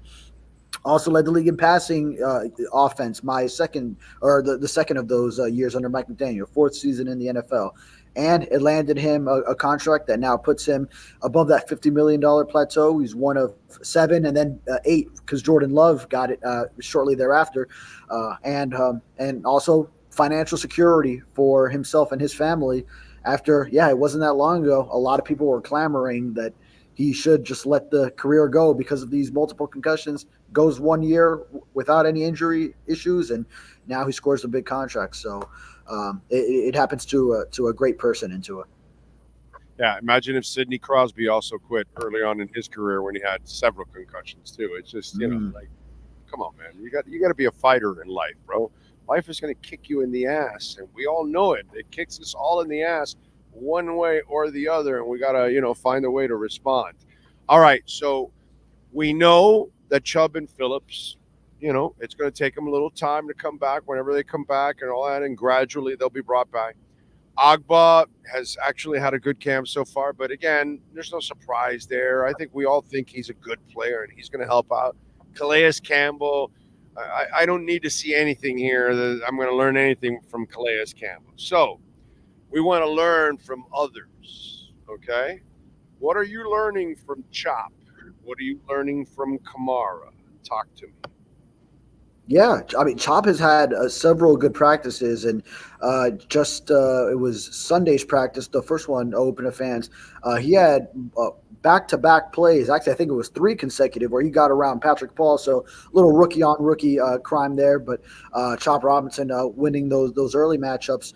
And it was just like beating him around the edge again. He had a fumble recovery today on one of the fumbled snaps, which was an issue again today. 4 of them total, 2 between Brewer and 2 between Jack Driscoll and Skylar Thompson. So got to get that short up. But one of those, Chop Robinson got his hands on the ball there. So good to see that from him. Muhammad Kamara, I saw with a pressure/sack. For those of you who attend training camp practices, you know these are debated because you're not tackling the quarterback to the ground. So whether it was a sack or whether it was a pressure and the quarterback stepped up and threw, that's always up for debate. You don't really know because you're not actually hitting.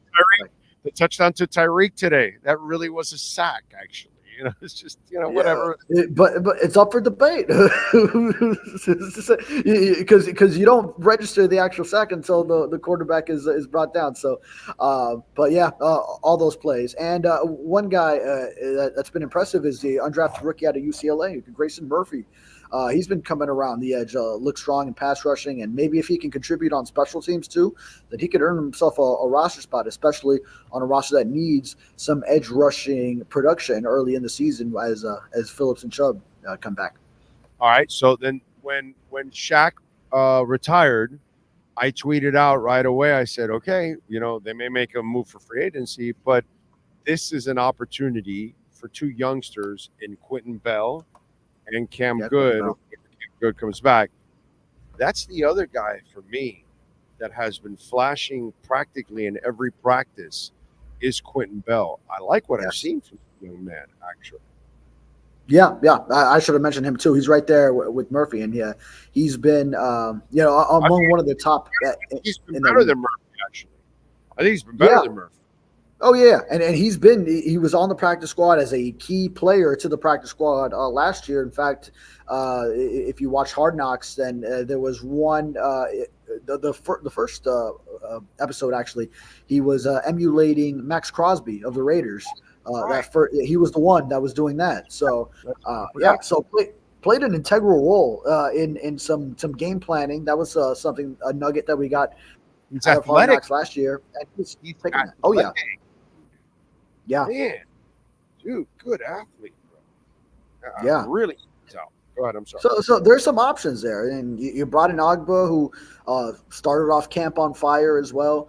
I think he's going to play with some hunger this year to prove the last 2 years weren't really him. So there's going to be some options now with Chop developing, Mohamed Kamara, Agba coming back now, and then you have some of those sort of off the radar, but or under the radar prospects like a Quentin Bell, like a Grayson Murphy, maybe as well. So there's some options developing that as we go deeper into camp, that they'll be vying for those roster spots, and then the spots that actually do contribute. And of course Cameron Good once he gets going. So we don't know how long his patellar tendon deal will continue to keep him out. Yeah. All right. One thing that we were kind of discussing when we were all there in the bleachers, there was a play that it would have been a sack, right? But Tua showed like a little burst that I think he really had last year, and so again, in the right scenario, like I was saying, okay, well, if lineman actually holds his block a little bit better there, Tua can sense it. Now you see that he has a little bit of burst there. I don't know when, that was the first sign that I saw, like a little bit more of movement from him from the pocket at that moment. I agree with the general consensus that probably would have ended up in a sack because the guy was beaten so badly. Who was it? I think it might have been Austin Jackson, actually. Yeah, the one you're thinking of today, was it Jordan Brooks? Yes. Wearing 20? Yeah, Jordan Brooks, and then to extended. It's up for debate whether he would have been down or not, but and then through to Tyreek, right? But my point is, if you would have had slightly better job from your offensive line instead of being beaten like a cigar store mannequin, that once you're beaten like a cigar store, it's hard for any quarterback unless you're like Lamar. And that's not going to happen for Tua now, next year, 100 years from now. There's not a hot tub time machine that's going to help him with that shit. Nothing's going to help him with. Nobody's Lamar. Nobody's going to do that kind of shit. Nobody has that quick twitch. But when you're beaten badly like that, but my point is just the movement, that's faster than I've ever seen him move. That's all I'm saying. Yeah, you had that instance in today's practice, and then you had one on Sunday as well. The previous practice, that was sort of the first one where you saw that, and I'm struggling to remember who came on the pressure that time, but he ended up going to the right a little bit and found Waddle in a red zone drill from the 10-yard line with room to run. So yeah, I think it was right by the hash, right? I think on the 10-yard line. Yeah, where they were on the near field, right side, 10-yard line, red zone drills going into the end zone. So hit him with room to run after he escaped a little bit. Even if you don't, we're not sure if those would have resulted in his escape or the actual sack, or he gets hit and throws. But at least you're seeing the movements. The movements are there. Movement. That's what I'm talking about. Foundation of it, is good to see. That is a huge positive to see. Yeah, and then the other thing, it seems like speed is an effect on this team, because obviously the Tanner Connor thing is it's an experiment of trying to convert a fast receiver into a fast tight end, those kind of things that you've been trying to do, and you end up with Jonnu Smith, right? Well, that's a fast tight end, and Fortson's a guy that can run, and so you go and get a Jalen Wright and all that. So all of a sudden, Wilson starts looking at this, and he says, well, wait a minute, all the running backs I'm with are jet-like quick. I better do something about that. And so it looks like Wilson also changed his body a little bit to accommodate here. Yeah, good move on Jeff Wilson's part. He's been known as the bigger, more physical back in this room since the Dolphins traded for him, trade deadline 2022 season. So brought him in, and he has the rapport with Mike McDaniel going back to San Francisco days. But I think after he had a lessened role in 2023, even though he had his highlights like the late first down against the Cowboys to help seal that win with the game-winning field goal. But there wasn't much else. And I think he sort of saw the writing on the wall and knew that in order to be his best self and present his best self in this offense, wide zone scheme, that you need that speed. You need to be able to get to the outside and then hit that hole hard when you do see it as you go laterally.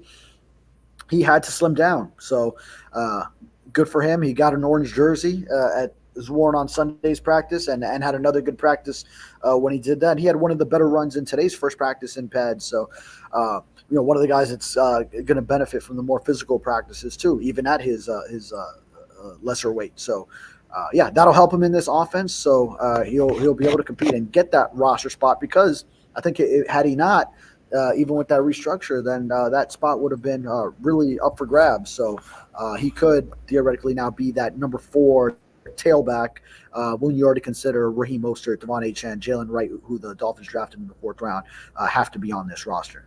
Yeah, I have a hard time seeing him make the roster, but we'll see, dude. I think they're going to keep those 3 backs and the fullback, and then with Jonnu Smith in there, I think it just kind of changes everything overall. But we'll see. They did guarantee a lot of his salary, but I think they did that because it's kind of an insurance policy just in case the other guys get injured. Then you have a way to keep him on there. But at the same time, if he had competition for his services, you guaranteed more of his salary. So the agent says, well, at least, your salary's kind of guaranteed here. And if they cut you, you still can go get a job somewhere else. So I kind of think that that's why it was done. But we'll see. I just think that there's a really slim shot at that. Now, let's get into the snapping that is an issue right now.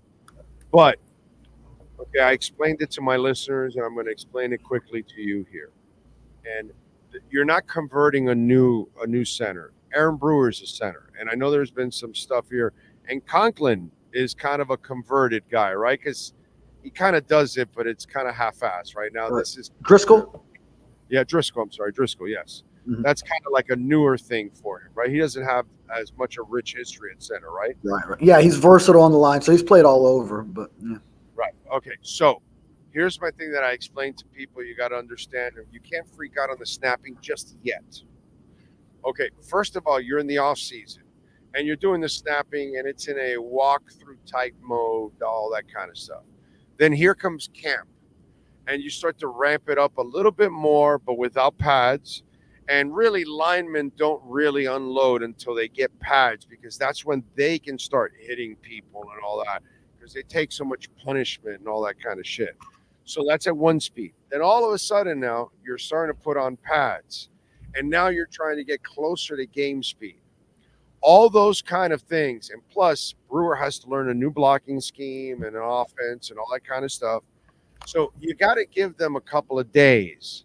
And I think that by the weekend or early next week, if you're still having those issues, then I think you can really be, concerned that, hey, what's going on here? Did this guy forget what to do or something?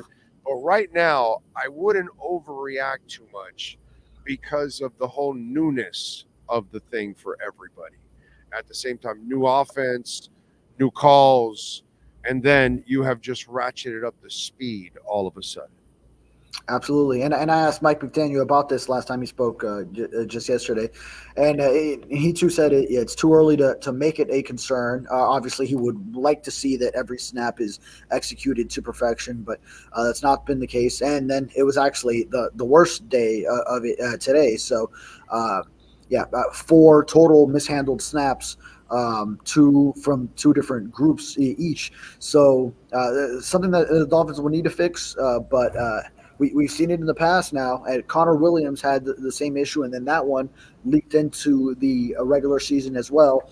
So you don't want it to get into that range. So if it does, and now you're seeing it across multiple centers, multiple seasons, then is it an issue with how the offense is run and making it difficult for the center quarterback exchange? And there's deeper dives that you have to take into why this is happening, but. Hopefully, the Dolphins do just get this settled pretty soon, and then it's not an issue going forward into deep into training camp, where then it could continue into the regular season. All right, wrap it up with one thing you liked and one thing that Dolphin fans may not like that we haven't talked about. One thing I liked about today's practice, about anything, but practice overall, whatever that you've noticed, you tell me what's one thing you like and then one thing that Dolphin fans may not like. Okay, you know what? I'll give you we talked about some edge rushers, but I'll give you Ezekiel Vandenberg also among the inside linebackers. He had some plays, and we've seen his number 57 around a little bit. And today he deflected a pass that, after ricocheting somewhere else, it ended up in Jalen Ramsey's hands as an interception. David Long, he was talking to us today. He said he's having a hell of a camp, so showed some good run defense. Again, so he was a guy that was an undrafted rookie last year and missed the season on IR, but had some flashes last training camp, and and he had one of the more physical plays in pass defense. A guy coming over the middle gave him a decent thump where you could tell he was ready to lay somebody out had it been a scenario where they were really hitting.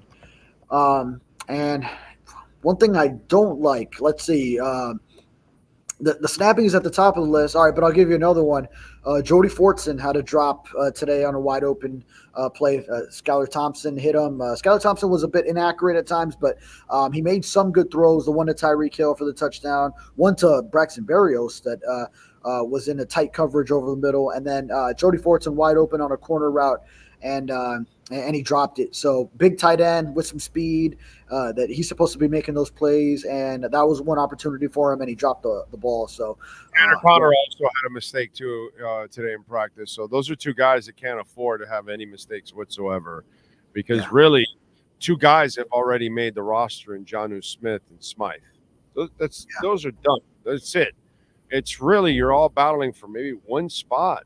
Right, it's probably one. And Julian Hill had a good day. That's great. I talked about Julian Hill. I think he's your 3rd guy right now. That one-handed grab on the sidelines was really nice.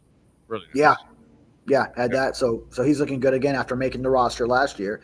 And he plays physical too at tight end. So I know John Embry, tight ends coach, really likes that. That's a quality that he appreciates in his tight ends, which is why he's a big Durham Smythe fan as well since Embry came over here. Skylar is stuck because he's got a good arm, but he is stuck with the touch part of it, and he's got to get better with touch, and that's why he's not a great accuracy guy yet, or maybe ever will be. You never know. If he can't learn how to pull back a little bit on the mustard, and that's why usually all his throws are overthrows, if you notice. They're really not underthrows. They're mostly like 95% of Skylar Thompson's bad throws are overthrows. And all of them today were overthrows. Every one of them was an overthrow. And that's most of them. Yeah, because he's got a strong arm. I think it was him that was on the deep throw to Connor. Connor had to kind of slow down for it, and Patrick McMorris came up with the breakup. So that was just it was a little short, but that's where the day before, I forgot who it was that used their body, and also that it was a little short, but that's where the receiver has to help you out a little bit, and you got to use your body to defend the defender and slow down and use your back to slow him into it, and that way you can lead the ball right in front of you. But that's a skill set that, again, Tanner Connor, Green, he's got to kind of grow into that kind of stuff. I forgot who did it the day before on a deep throw also, which it was Tua that threw it. I'm pretty sure it was that threw it. I want to say it was Waddle. I think it was Waddle. Exactly. Waddle's been having a great camp. Again, no one's surprise, but the money hasn't changed since. Game, he dives for the one today that was just overthrown. Oh yeah. He dives for that one. And even then, he kind of he ended up on the ground, sort of reaching. Maybe not like a dive per se, but he was all out. Right. It wasn't full extension. It was. Next time you talk to him, tell him in a game you would have gotten to that ball, right? You would have been all out. And I bet you he says yes, because he's not going to throw himself for, you know what I mean? There's no reason to do that, bro. It's late July. You're not gaining anything by, coming up with this incredible catch. You know what I'm saying? Wait till the regular season to try that kind of stuff, So I think he would have gotten to it because it was right there, dude. Right there, man. Yeah. Right there. Yeah. Slide over a little bit out of his reach, but yeah, it was a little bit. It was there for the taking. It was a little overthrown. What do you got going on in the Sun Sentinel to help out the folks out there? Yeah. Covering all these latest practices with our practice report, so all the details, stock up, stock down. And today, I was going to write about David Long, but then realized we were having a Jalen Waddle interview, so wrote about the connection that will now be together for years to come. That started at Alabama between Tua and Jalen Waddle. Now with both of them securing their extensions ahead of this season, they will be together for the foreseeable future as well. So, wrote about that today, and then and I think I got to check into what Teron Armstead said on NFL Network. I was so busy with live coverage that I haven't seen that interview, so I'll have to catch up on that. And seems like there was a nugget there that he'll be back tomorrow. So I'm going to be checking in on that news now. And by the way, I said you need to get they got $26 million under the cap right now. Get the Holland deal done now. Don't wait till he has a Pro Bowl year. Do it now, bro. Because the last 2 years have kind of been a little up and down for him, and it's not him. I think he's a complete and total stud.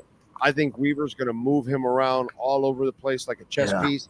I think him and Ramsey are going to cause fits for teams. But if I'm them, 2 years ago he had the entire secondary injured, and he had to play like chaperone to everybody. And then last year his 2 knee issues, the second half of his season was mincemeat. Plus the old man really didn't, wasn't the best communicator out there. I expect that deal. So what do you think that deal happens? Does that happen as soon as possible or what? Yeah, I mean, I like the idea. Get it done now because the price will go up, and you know what you're getting in Javon Holland. So I think you know who you have there. And last year, maybe the end, a little bit of an outlier with the knee injuries. I don't think that'll persist or continue to happen with him. He's had such a clean injury history before that. So, I like the idea, especially now. And Javon said that he knew he was on the back burner until Tua got his deal. Well, now Tua has his deal. You got it. All right, man. Follow him on Twitter at David Fones _. And David, I'm telling you, a fun piece that you should work on for the bye week. Okay? Because the bye week, okay? Dude, I am broadcasting at a Dolphins bar in Niagara. Okay, for the Buffalo Bills game. And the guy is a Dolphins owner. The owner is a Dolphins fan. His wife is a fan. Okay. I am with a group of Dolphin fans in Indy this year, okay? I've broadcasted at a Dolphins bar in Vegas, Tommy Rockers. There's one in Flagler Beach by Daytona. It's called Tortugas. It's a Dolphins and Canes bar, actually. We have Dolphins bars all over the country and also in different countries. Mm-hmm. None of our local writers have actually taken the time to write a piece about a team that hasn't won a championship in 50 years, yet the Heat win all the titles. You can't find a Heat bar if your life depended on it. Yet I've broadcasted from Slattery's in Manhattan, New York. It's a Dolphins bar. Okay? I mean, they're all over the place, dude. I just gave you a couple. There's a hell of a lot more. And I think it's the coolest thing that people talk shit sometimes about our fan base, yet I don't think there are Texans bars all over the country and all over, in different parts of the world and all that kind of stuff, and yet the Dolphins have bars like all over the damn place, dude. It's like the coolest thing. Man, along those lines, did you catch Jazz Chisholm's first game with the Yankees? A post-game interview on Sunday Night Baseball ESPN with Buster Olney. He says about being a Yankee that, he always dreamed of it because growing up in the Bahamas, he watched the big sports teams, the Yankees, the Lakers he named, and the Dolphins. And I was like, oh, man, he has the Dolphins up there among the elite franchises in all of sports. Yeah, so, that was interesting to hear. I don't know. You've had this opportunity, but I have for 30 plus years now. Our Bahamian friends are fucking fanatics about the Dolphins. Absolute fanatics for the Dolphins, dude. I get Bahamians all the time that reach out to me by email, by DMs. Sometimes they'll be on the live chat board. Bahamians love their Dolphins, dude. So I am not surprised whatsoever. Yeah, okay. That makes sense. I bet you, full circle, there's a Dolphins bar in the Bahamas. Gotta be, yeah. And even in Germany, I think a bar was hosting a party that I remember that week over there checking out the night before the game. But I mean, I'm pretty sure. What you got there? That's Finn's UK nation right there. Because UK. Huge on Dolphins. They send me stickers. They've told me about going over there to broadcast at their Dolphins pub that they have over there where they all get together also. That's what I'm telling you. I think it's a absolutely great story. And you could probably get imaging from the different places all over. They probably will help you out with all of that. I think it would be a really cool piece for the Dolphin Nation. Yeah. And people will find out. Maybe people will then find out about, like, wow, dude, I didn't know I had a Dolphins bar in my state or in my city or something like that. That kind of stuff. So I don't know. Just I'm just that's cool. That's a fun bi-week piece. You know what I'm saying? Yeah. No, that's truly that's something that I've learned being on the beat is the national brand and international brand that the Dolphins actually are, which I didn't know about. Growing up in Miami, I kind of just thought, oh, the bigger brands are like the Cowboys and such, and then the Patriots, because they won so many titles, probably got some of that. But I've really found how many fans are really overseas in different parts of America. It's really cool. They haven't won jack crap. They never win in the cold. They never win in the playoffs. They never go deep in the playoffs. You know what I'm saying? This has been going on for 40 plus years. It's not a Tua thing. It's been going on for 40 plus years, dude. And yet the fan base it's a great fan base, dude. I don't think it gets enough credit. So that's why I think a piece like that would freak people out. And I don't think people realize that. So anyway, there you go. All right, my brother. Idea. Have a fantastic week. I'll see you tomorrow in Miami Gardens. Okay, sounds good. You got it. There you go. The great David Fones. Reach out to my friends at Welt and Rayom. Again, bankruptcy, homeowner property damage, condo damage, criminal defense, business owner claims, commercial litigation, personal injury. Jeff Welt, Daniel Rayom, 954-966-4646. This has been another session of the Welton Rayom Miami Dolphins Report with David Fones. At Welton Rayom, they don't get paid unless you win. They handle complex personal injury claims caused by the fault of another in both state and federal courts. They handle auto, trucking, motorcycle slip and fall, and bicycle accidents. Call 954-966-4646. Welton Rayom can help. Thank you. Hey, let's get to our 3A Graphics sports calendar. Why don't we? Alan Blanco, custom printing and embroidery, baby. 980 West 22nd Street in Hialeah. I was there today. Inter Miami defeated Puebla on Saturday, League's Cup opening round, group stage East 3. No Messi and Kromaski. It doesn't matter. Rojas is a stud, scores in the 9th minute. And then, of course, Suarez, he'll bite your ear off and he'll score goals in the 72nd minute. Did we even need calendar? Nah, we whipped out CJ Dos Santos, 6'3", 23-year-old. Goes out there, plays great between the pipes. They move on. Their next match is this Saturday, 8 o'clock, Chase Stadium against Los Tigres. Club Tigres versus Inter. Be there or be square. USA defeated Serbia 110-84. The Cyborg. LeBron James, 21 points, 8 rebounds, 9 assists. Kevin Durant had 23. Bam was studly, 4 points, 2 rebounds, and 2 assists. He killed it. That is your 3A graphics sports calendar.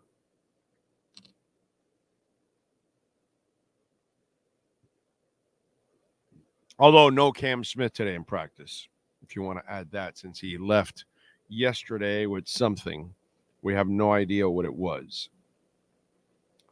What else do we have going on in the world of sports, life? All kinds of stuff going on. What else? Let me see.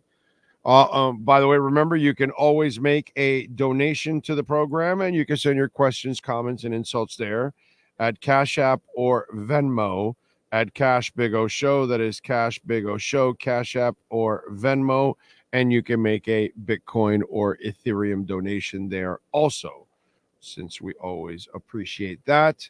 Let me get to our music. We always love doing a little music and entertainment before I continue with the sports talk. What else do we have here going on? I do have a prediction for you also. Not a sports prediction, but a big prediction for you. It'll frustrate most of you. Let's see. Here we go. What's next? Let's go with musicians born on this date. All right. Wanya Morris, R&B vocalist for Boys to Men, born on this date in 1973. Simon Jones, born on this date in 1972, bassist for the English rock band The Verb, Bittersweet Symphony. Let's see what else. John Sykes for Thin Lizzy and Whitesnake and Tigers of Pang Tang, born on this date in 1959. Sade, talented, beautiful, sensual, classy, just an absolute amazing thing. 1957. Born on this date in 1953, Geddy Lee, bassist and vocalist for Rush. Patti Sciaffa, American singer-songwriter, worked with the Rolling Stones, Keith Richards, and, of course, Bruce Springsteen in the E Street Band. I think she was married to him also, right? If I remember correctly. Carlos Santana was born in this date in 1947. I'm sorry, Carlos Santana. I got this wrong. That's funny. I don't even know this guy. Carlos Santana is a guitarist from, because I kept reading, I'm going, wait, that's not Carlos. That's Carlos Santana. And the Santana has 2 ends. Not the first San. The Tana has 2 ends. So he's the guitarist from Paper Lace on the east side of Chicago. Back in the New York days. No, back in the whatever, in the good old days, right? In the heat of the summer night. I remember that. I'm trying to remember the words to it. Anyway, so there you go. Carlos Santana, whoever you are, happy birthday, sir. Neil Doty, keyboardist for REO Speedwagon, born on this date in 1946. So those are musicians on this date. All right, let's go with other famous people born on this date. And Quan. It sounds cool. I have no idea who he is, but it says a YouTube star. There's a lot of YouTube and TikTok stars, and I have no idea who they are because I'm too old for that. But this guy just looks cool. It says Quan. I don't know. He may be a loser, but anyway, there you go. Happy birthday, Quan. Dak Prescott, 30 years old today.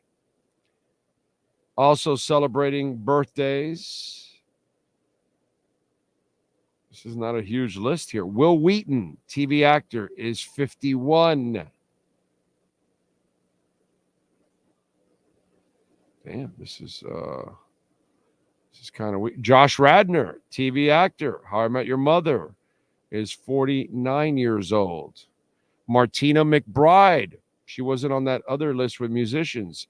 She is 57. The country singer is 57. I know who she is. I don't know country, but I do know Martina McBride. I've heard that name many, many times. Sean Stanley, sir, what are the wrestlers born on this date? Scott Steiner turned 62 years old. Sonny Ono turned 62 as well. And Captain Lou Albano was born on this date in 1933. We lost him in 2009. Most might know him from being the father, I believe, in Time After Time, and also Girls Just Want to Have Fun, Cyndi Lauper. Exactly. Cyndi Lauper, baby. Yeah. Captain Lou Albano became, I don't know shit about wrestling, but I found out about Captain Lou strictly from Cyndi Lauper and her videos on MTV back in the day. So, yeah, definitely. Yeah, that's that. When you mentioned Captain Lou, I was like, I thought of Cyndi Lauper right away. All right, let's go with music history on this date. On July 29th, in 1966, Eric Clapton, Jack Bruce, and Ginger Baker made their live debut as Cream at the Twisted Wheel in Manchester, England. In 74, there was a change in the lineup of Rush as Neil Peart replaced John Rutsey on the drum stool. That was a good move.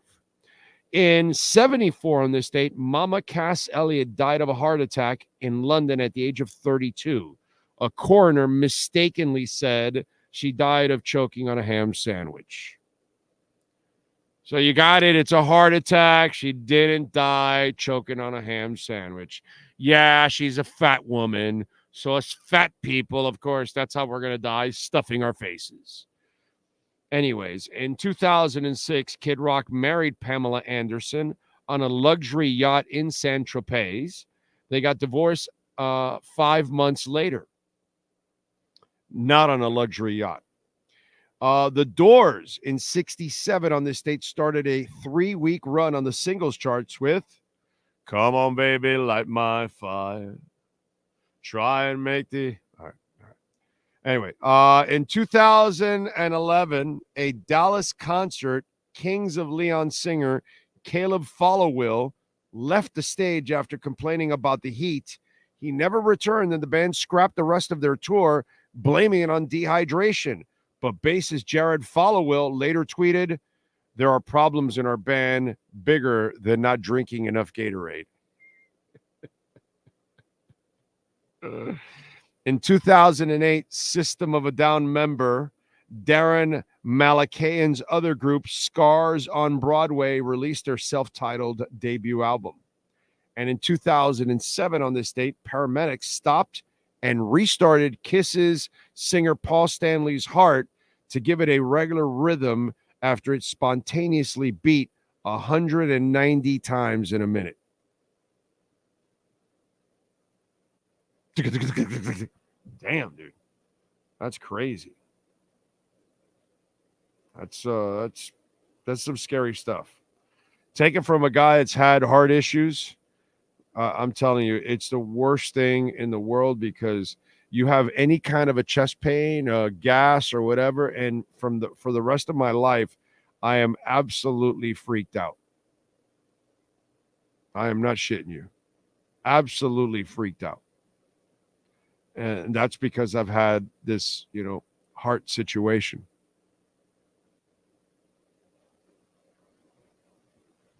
Anyway, what else do we have going on?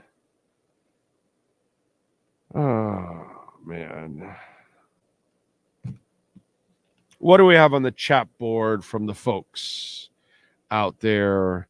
Does anyone know any Dolphins bars in Tampa? Every time I Google, I can't seem to find one. Karoon, not Tampa, but this is a little bit of ways, but the Southwest Miami Dolphins, which is the one that that Dolph Freaky runs. But it's like Fort Myers or something like that. Something along those lines. And so I know that she has a big Dolphins crew there. So that might be the closest one. I'm not sure about a Tampa one. Maybe somebody will answer that. And we'll tell you about a bunch of Dolphins fans that get together in Tampa. Archie Minnis says from the Bahamas tuning in now. There you go. Yeah. When you've been at something for 34 years, you might know a little something about it. And when it comes to Dolphins, I know a little bit about everything about the Dolphins. Just a little bit. The international support for the Dolphins is awesome. There's a following for the Dolphins in Brazil as well. Big O, I saw your tweets about moving to another country. Are you leaving us? No, but eventually, no, I wouldn't leave. To be quite honest, I don't think I'll be here in a few years. I really don't. I don't think I'll be able to afford to retire here. The pace that home insurance and property taxes are going, I don't think I'll be able to retire here. No. So I could see myself living somewhere else, Costa Rica, Panama, Uruguay, Barbados too is another one. Although medically, Barbados is in fourth place because they don't have medically. I would have to fly back for everything here, and I don't want to have to do that. And I want to get away from the hurricane belt. You know what I'm saying? Barbados is kind of out of it. I know they had that one storm, but that was like their third storm within 100 miles of the island since 1951. So it really doesn't get. But again, medically, they're not there where I need to be. So I am studying other countries. I'm studying their economies. I'm studying their politics. I'm studying their real estate. I'm studying their banking. I'm studying their GDP, all that kind of stuff. So that way I know, so trying to look for a place that's neutral, So yeah, I could see myself getting a second passport residency, doing something like that down the line, because I will not be able to retire in Florida. I don't think so.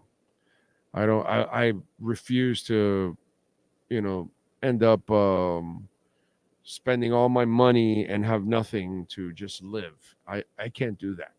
So I've worked too hard for that. So is my wife. And, when we get our pension or Social Security and all that kind of stuff, we want to go somewhere where, so yeah, I'm exploring all kinds of things. Vietnam. I'm exploring all kinds of different options where it's a hell of a lot cheaper and you can actually live a very good life, and then you can travel and enjoy yourself, in different places. So, you own a house in Costa Rica. I'll give you an example. You own a $400,000 or $500,000 house here. You're paying thousands and thousands and thousands in property taxes, right? $400 or $500 in Costa Rica.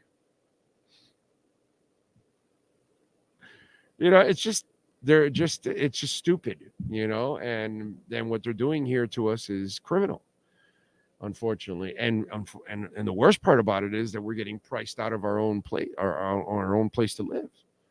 And that's basically what it is. And when you get older, you're not going to make more money, So yeah, I could do the show every day from somewhere else. YouTube is somebody's watching from the Bahamas. People watch from England. People watch from all over the world. They watch the show, so I can broadcast from all over the world, and I can do the same thing with you guys. I can be somewhere else. I can be with a beach behind me in Costa Rica or Panama or Uruguay or something like that. I can do that, So yeah, there's all kinds of options that I'm looking at, So yes, I am thinking about it down the line because as I get older, I don't think I'll be able to retire here. I really don't, to be quite honest. You know what I'm saying? Anyway, shit, if I would, I could up and take my whole family. Well, yeah. Selling my house here, I can get a really nice house and have some extra money left over. And downsize, obviously. What else do we have? Skylar has some okay moments, but not sure he could ever be a starter. Who knows? Maybe he has a few tricks up his sleeve, but I don't know. He doesn't look like a starter to me. You know what I'm saying? He's kind of a guy that needs a really good team around him, so where he doesn't screw it up. You know what I'm saying? Where he can make a couple throws for you, hope he doesn't screw it up, and hand off a lot and that kind of deal. So True Stone says slave till the end. Exactly. Uruguay's pretty solid. Yes, it is. Politically neutral and decent economy. Yes, I know. And very strong in food. There's a war coming that people don't realize because most of you don't really keep up with what's going on in the world. Countries are empowering themselves with they're backing themselves with gold and minerals and silver and all kinds of other stuff. And then they're also cornering food. And when you go look at Uruguay, it's like, top 3 in the world for meat. They've got, when it comes to farming, they've got plenty when it comes to vegetables and fruits and all that kind of stuff. So they're really strong. They can feed their people 10 times over. How many countries can say that? So, you gotta think about a lot of things when you're studying all this kind of stuff and you're thinking about moving. So you got to think about the economy and the climate, and if shit hits the fan like a pandemic. So what does that country have in resources? How can they sustain themselves? Those kind of things. Uruguay is very strong at sustaining itself. So yeah, I've looked at that. I've looked at that strongly. So yeah, I've looked at a lot of things. So yeah, I'm in the process of all. I've been at that for over a year now, studying all kinds of places to move and different options out there because of where we're going. And if we don't play chess, we get caught in the garbage, and it brings us down, unfortunately. Mama Cass had lost a lot of weight by the time and was in bad health because she had lost too much weight. Well, I didn't know that, Raging. Didn't know that. Karun, you're welcome. I hope you find a group of folks to hang out with, because there's nothing better than that than watching a Dolphin game with a bunch of Dolphin fans. I'd probably go to the Azores, Portugal. Portugal's awesome, but Portugal also is kind of expensive now, and the way to get residency is also kind of slowed down. That whole thing about purchasing homes, that's also gone by the wayside, because they were complaining, just like in Spain, they're getting priced out. The people that live there are getting priced out of their own cities because tourists, this is what happens in Florida, by the way, people from all over buy our homes and our condos, and then all the property values have soared. So all the northern people that are rich and can buy an extra home, and people that live in other parts of the world that bought homes here, That's what has made all of our prices soar, and it's making us not, some of us that live here, that we're not rich, that, we just like, I'm a working stiff. I admit it, and those of us that want to keep our heads just above water, it's a challenge. It's a challenge. And so we're getting, and getting priced out of your own city is happening all over the world.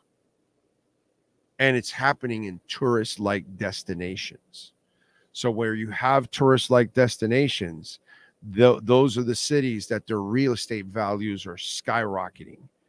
Okay, and it's great because your home is going up, but you also notice that, oh shit, I got to pay taxes on this, and my taxes are soaring and they're going up every year. And then we have also storms and all that kind of stuff. So now the insurance companies are through the roof. So then you really have to be super comfortable or rich in order to live in Florida. And so I don't think I'm going to be super comfortable or rich down the line. So I have to look for options. So that's what I'm doing. So yes. And so before you do any of that, you have to really study what's going on wherever you're going, and then visit it, obviously, and hang out there and all that. So don't be surprised if in 2025 and 2026, I'm doing the show somewhere for a couple of weeks. And you're like, oh, he's vacationing. No, I remember that conversation he had. He's not vacationing. He's what? What's he doing? What's he doing? Scouting. That's what I'll be doing. Scouting. So if you catch me somewhere and, damn, why is he hanging out? He's in Malaysia for 2 weeks? What the fuck's he doing in Malaysia for 2 weeks? Well, So there you go. Anyway, Giovanni says, got my Italian dual citizenship.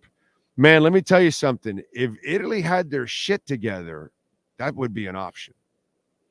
That would be an option because real estate wise, you can take advantage in Italy big time. They have a population crisis in that country. They are one of the oldest countries in the world. Young people have left out the door left and right in Italy. They are doing anything to attract people to come. And there are some beautiful Italian cities to go to, some of them on the water and all that kind of stuff. Now, they have some issues, but man, the potential is there. God, if Italy can tweak some stuff, God, potential is all there for Italy, man. Really is. But it's good to have the option, Giovanni. You know what I'm saying? A storm, shit hits the fan, whatever. It's good to have an option. So the thing for people in the future is a second passport, a second residency. Just telling you, I'm not a lifestyle advisor. Okay. All right. I'm not a lifestyle advisor by any stretch whatsoever. Not an economist, not a financial advisor. I'm just a big mouth that talks sports. Okay. That's it. Outside of that, I don't know anything. I'm just throwing stuff out there. None of the stuff I say, don't worry about it. Not a big deal. Not a big deal. Greg says, yeah, the housing market is insane. And if I sold my house today, I would just get outbidded somewhere else and end up with no house. Yeah. I wish the world and economy were in better shape. Yeah. Can't argue with a damn thing you said there, Greg. Facts are facts, my brother. You're a stud. For me, I don't want to live my old age away from my children or grandchildren. There's no amount of money that will take me away from that experience. Yeah, no, that's true. That is very true. Doesn't mean I'm not going to take my family with me.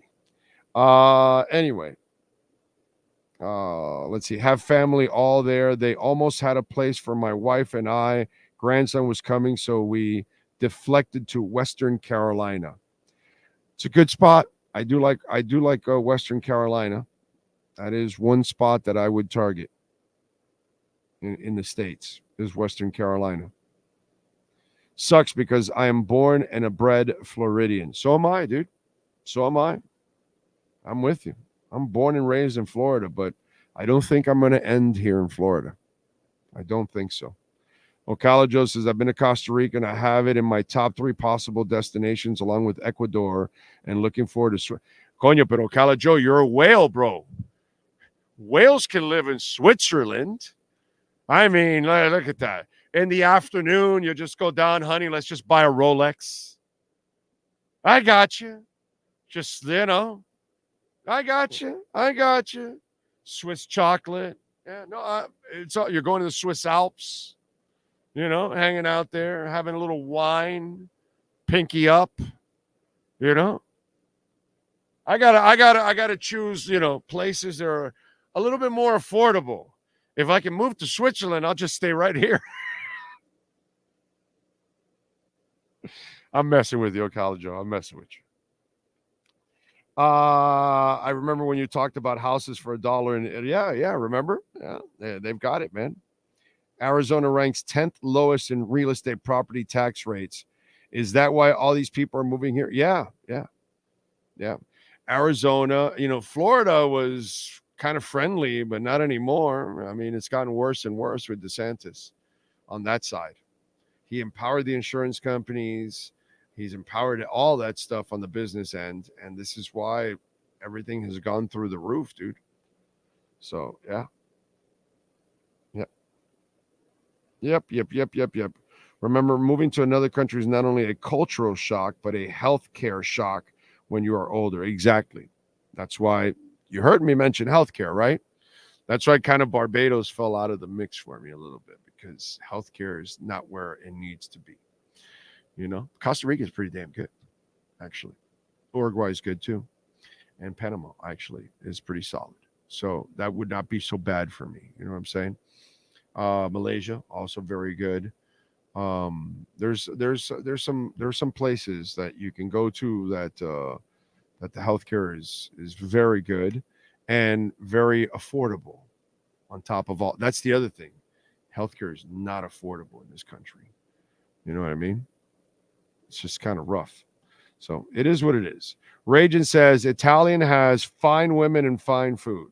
Well, I've got my fine woman already. I'm set on the woman's side.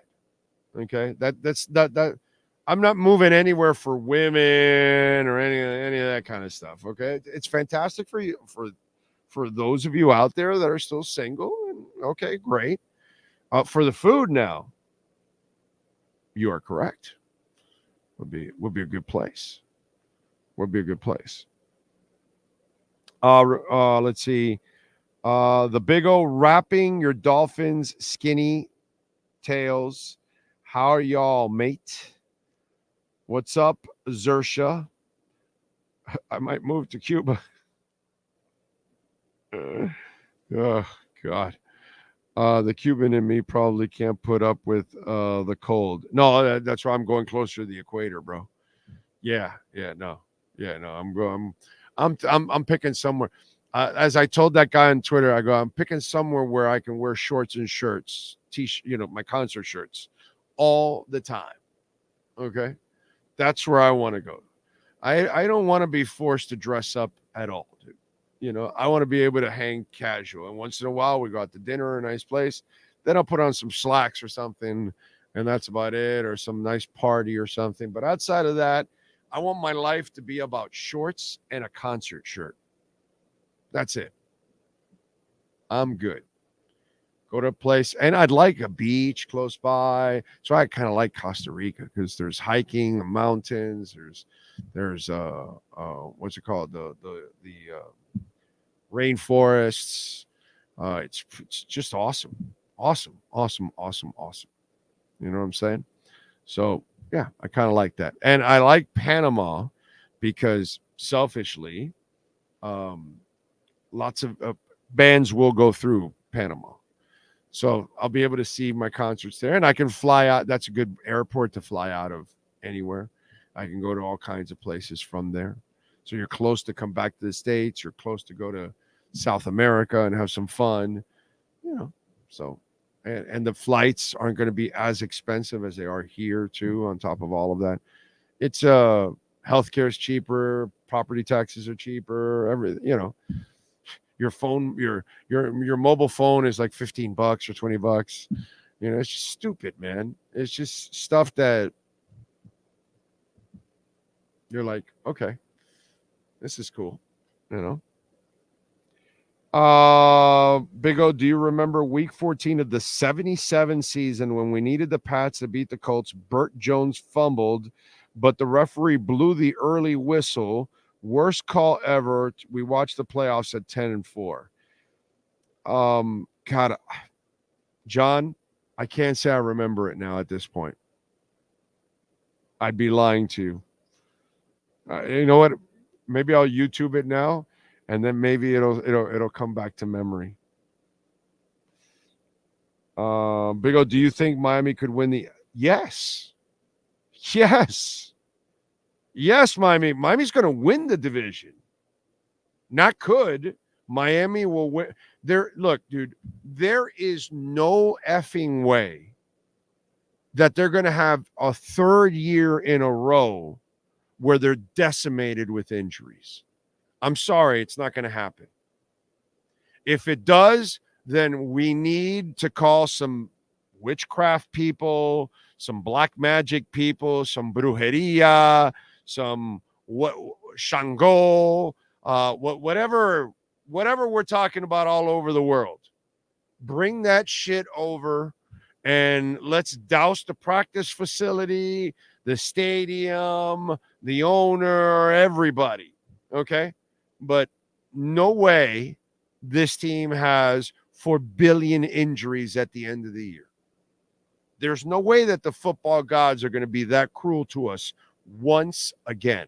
So, if the team stays healthy, they win the division outright by a couple games. That's what's going to happen if they stay healthy. The only reason they haven't won a playoff game is because they haven't been healthy. That's the only reason. They weren't healthy enough to beat anybody, especially the world champions. And the year before that, well, if your head coach actually knew the down, you might have surprised actually the Bills. Who knows if Skylar Thompson gets lucky and completes another pass or two? You might have won that damn game. Not going to happen again. There's no way you get to January and the team has 60% of the team on IR. No, not going to happen. There's no way. So I guarantee you, if they stay healthy, they win the division. This is a hell of a team. I got all the confidence in the world. Just all I need is some health. So that's the way I'm looking at it, Ricky. I'm sorry. They're on the brink of making the playoffs 3 years in a row. Like, that shit doesn't happen here, dude. Is our quarterback going to be also in the MVP race again? If that happens, like, okay, when does that happen? Like never? I have a lot of hope for this team. A lot. I am very, very positive about this team. Greg says, I'm in California and Kamala Harris and Gavin Newsom ruined this place. I wanted to move in Miami or Tampa, but it's so expensive there now too. Yeah. By the way, DeSantis is doing that here. He's destroying us here too, empowering all the corporations like those parties normally do. Democrats or Republicans. They don't empower the people, dude. They empower the corporations that line their pockets. Doesn't matter what it is, a red or a blue, dude. They're all the same. You know what I'm saying? It's just we kind of make it in our heads that one is bad or the other one's good or whatever. And they both screw up majorly. Majorly, dude. Majorly. I tell you all the time with Welton Rayom, wait till you need a lawyer. Wait till you need to sue somebody. Wait till you have to go hire somebody. Wait till you see the problems you're going to have compared to before that law just passed, that DeSantis passed like 9 months ago or whatever. It's You're gonna hate it, you know. Big O, and by the way, can I give you a prediction politically just to have a little fun? Again, I don't give a shit about Democrats and I don't give a shit about Republicans. I don't care about either one. You know, at first I told you Trump had this because the old man Biden was out of tune, right? And I told you, yeah, I don't think the Democrats have anybody to really take over. But then Harris takes over, and then I see the screw ups on the other side consistently. Okay. This weekend, the orangutan said he wants to give total immunity to the police. Like that poor older lady, the black older lady that called the police because she was worried about her safety. The two guys got there and killed her for like no reason at all. Total immunity. Too bad. I'm sure the black community is going to love that, you know, a candidate wants total immunity for their, that's not going to help you win the moderate, the people in the middle. Forget about your base. Your base is your base. No matter what you say, those people don't go anywhere. But that's not enough.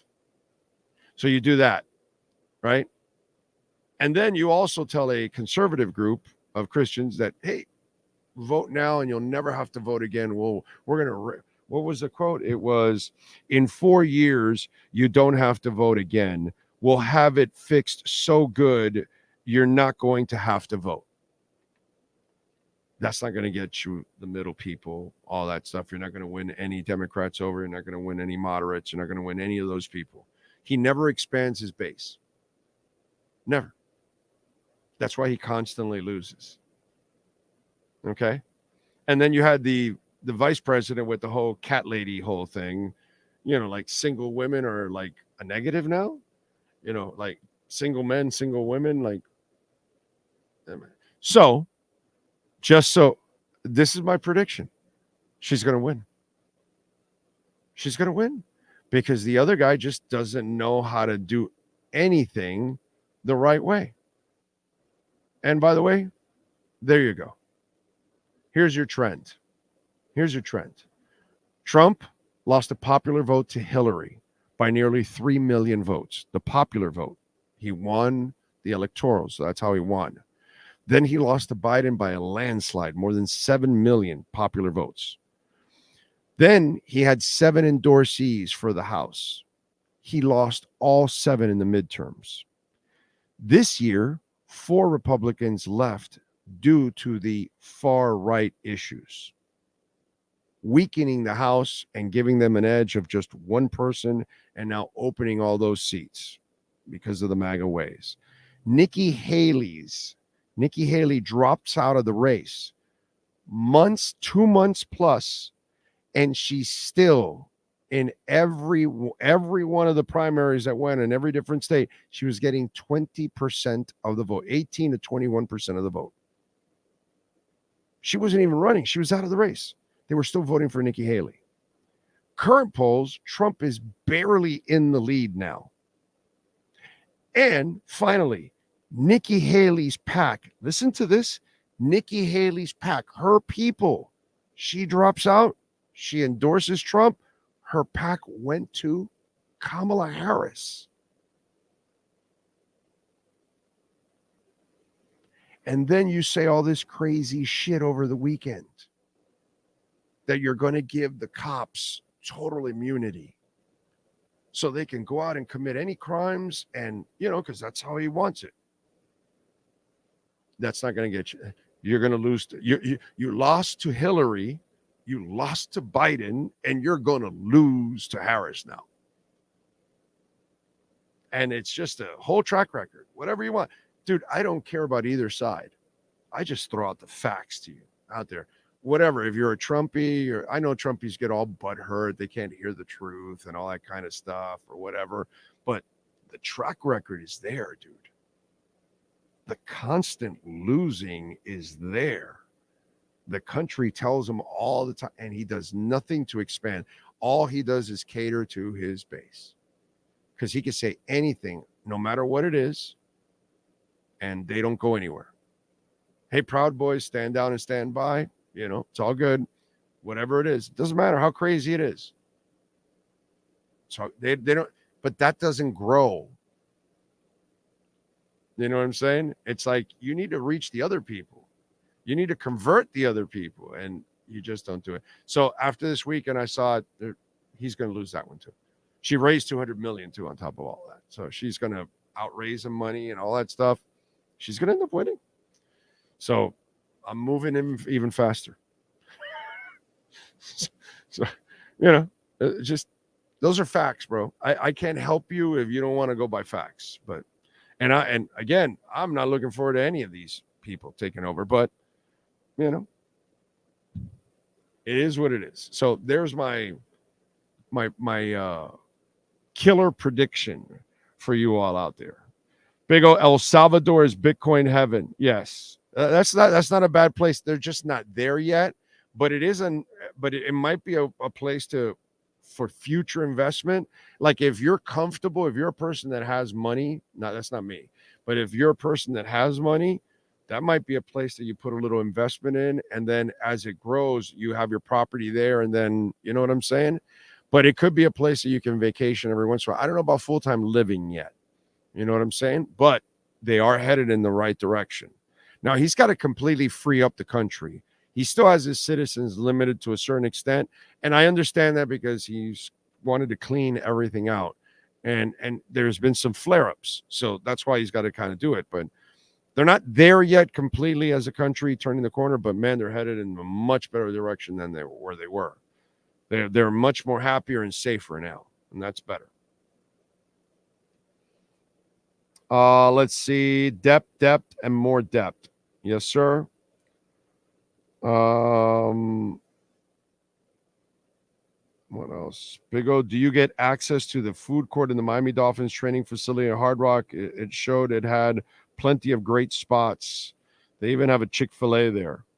I don't go to inside. That's for players, bro. That's not for media. So that we have no access to any of that stuff. So no, inside the facility, we get nothing of that. If I go to Chick-fil-A, I have to go myself to Chick-fil-A, which, by the way, I cheated this morning and I had a Chick-fil-A biscuit. Although I was a good boy, I only had half the biscuit. I didn't have both buns. I only ate the top part of the top bun. I shouldn't eat even as much of the bun, but I had to treat myself, so I treated myself. So I had half the bun. A little less bread, in other words. But the top part of the biscuit is so soft. Oh, it's good, man. It's good. It's good. It's good. True FinFan says, not going to lie, I like when you talk politics. Seems to be pretty accurate in my opinion, but hey, who am I? Definitely not a cult or extremist follower. Well said, Big O. Yeah. The far left and the far right have screwed us all up. What are you going to do? Big O Sean, it's my cousin. Let's give a second Cutter's Edge Pro MVP to Rojas for his performance on Saturday. All right. Rojas had a goal in the 9th minute. He has been fantastic, right? So I'm with you, dude. Come on, Sean, light it up. Give him a victory cigar. And by the way, while we're at it, Suarez, he gave us an earful with another goal in the 72nd minute. Give him a victory cigar.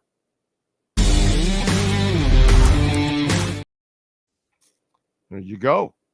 All right, J-Town. Oscar Rojas.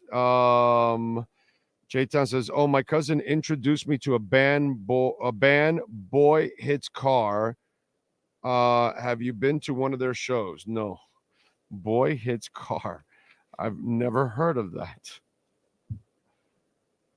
Boy Hits Car. Okay. All right, I wrote it down. I got to check it out. It's even worse how their own party has to call out their members to stop. Oh, yeah, I know that was bad.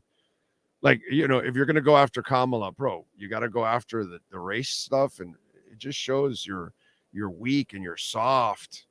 You know, Go after an IQ, but there isn't much IQ there sometimes. And there's a lot of racist. Let's just be honest. You know, it's like that other guy. She's a DI. She's a DI. I mean, why couldn't it be a white woman?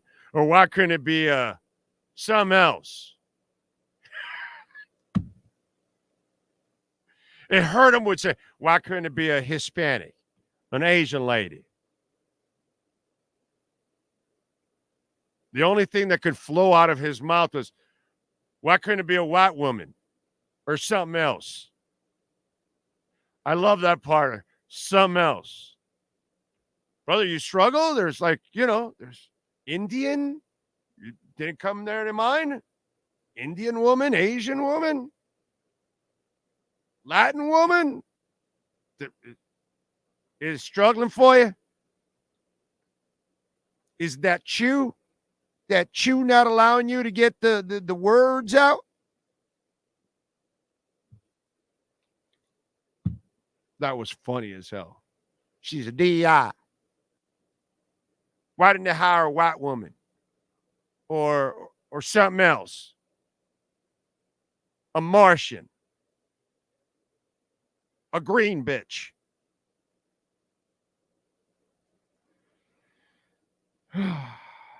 Our world. If I ever pull that, I'll get a victory cigar weekly every hour. What was that? Big old Dolphins Super Bowl on a weekend with Salma Hayek and Halle Berry. Yeah, that's it. I think death comes right after that. I think the Grim Reaper comes after that and says, you've had too much fun. Think about it.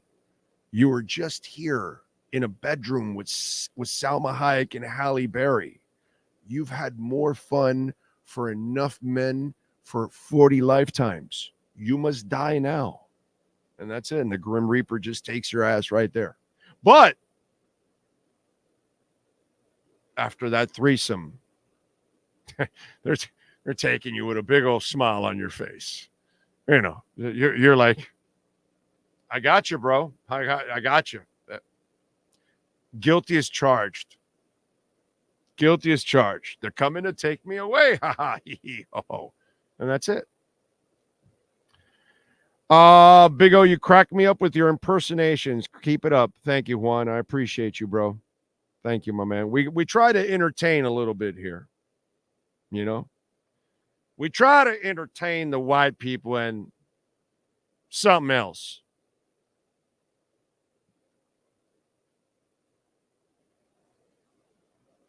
Because there's only white people and just something else.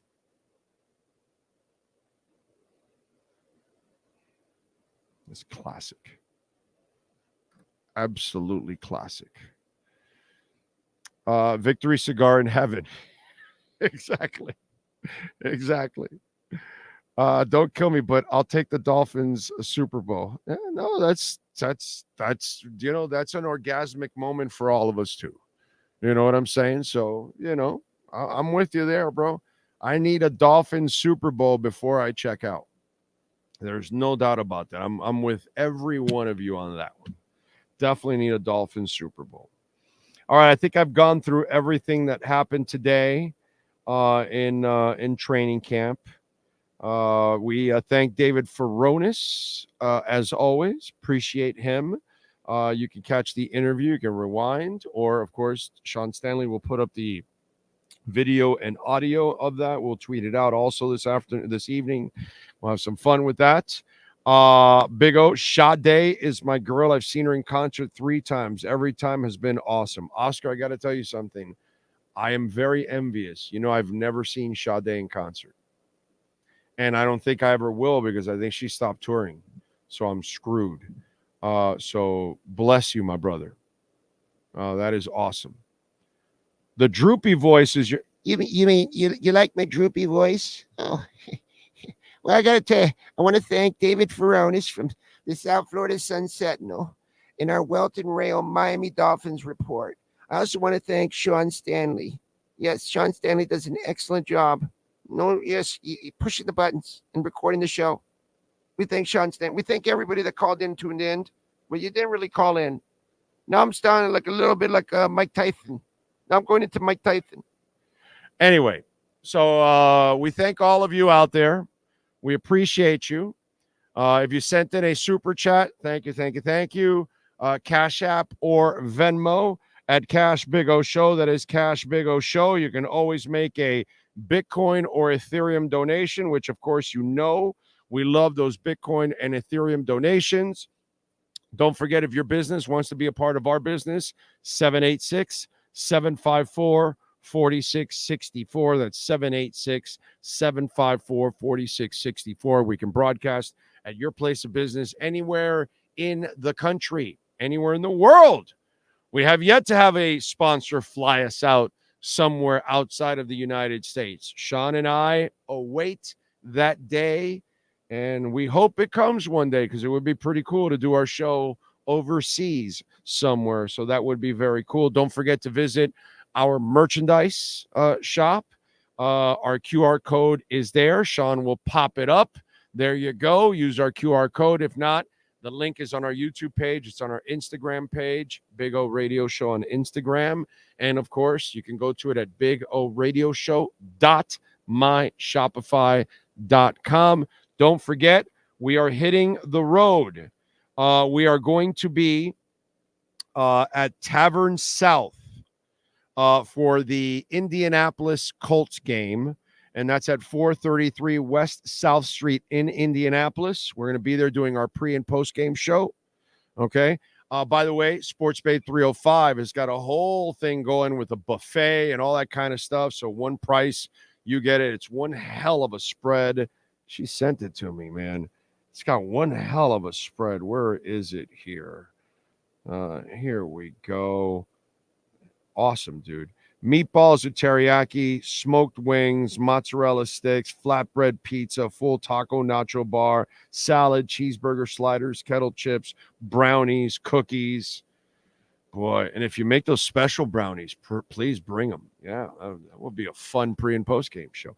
No, but seriously, so if you want to join us, if you're going to the Indy game, which is on the 20th of October, if I'm correct, I'm pretty sure of that. And then on November 2nd, right? We're in November 3rd. I'm sorry. November 3rd, we're at the River Pub in Niagara. Okay, that's in Buffalo, 40 minutes from Buffalo. And it's a Dolphins bar. Okay. And we're going to do our pre- and post-game show there.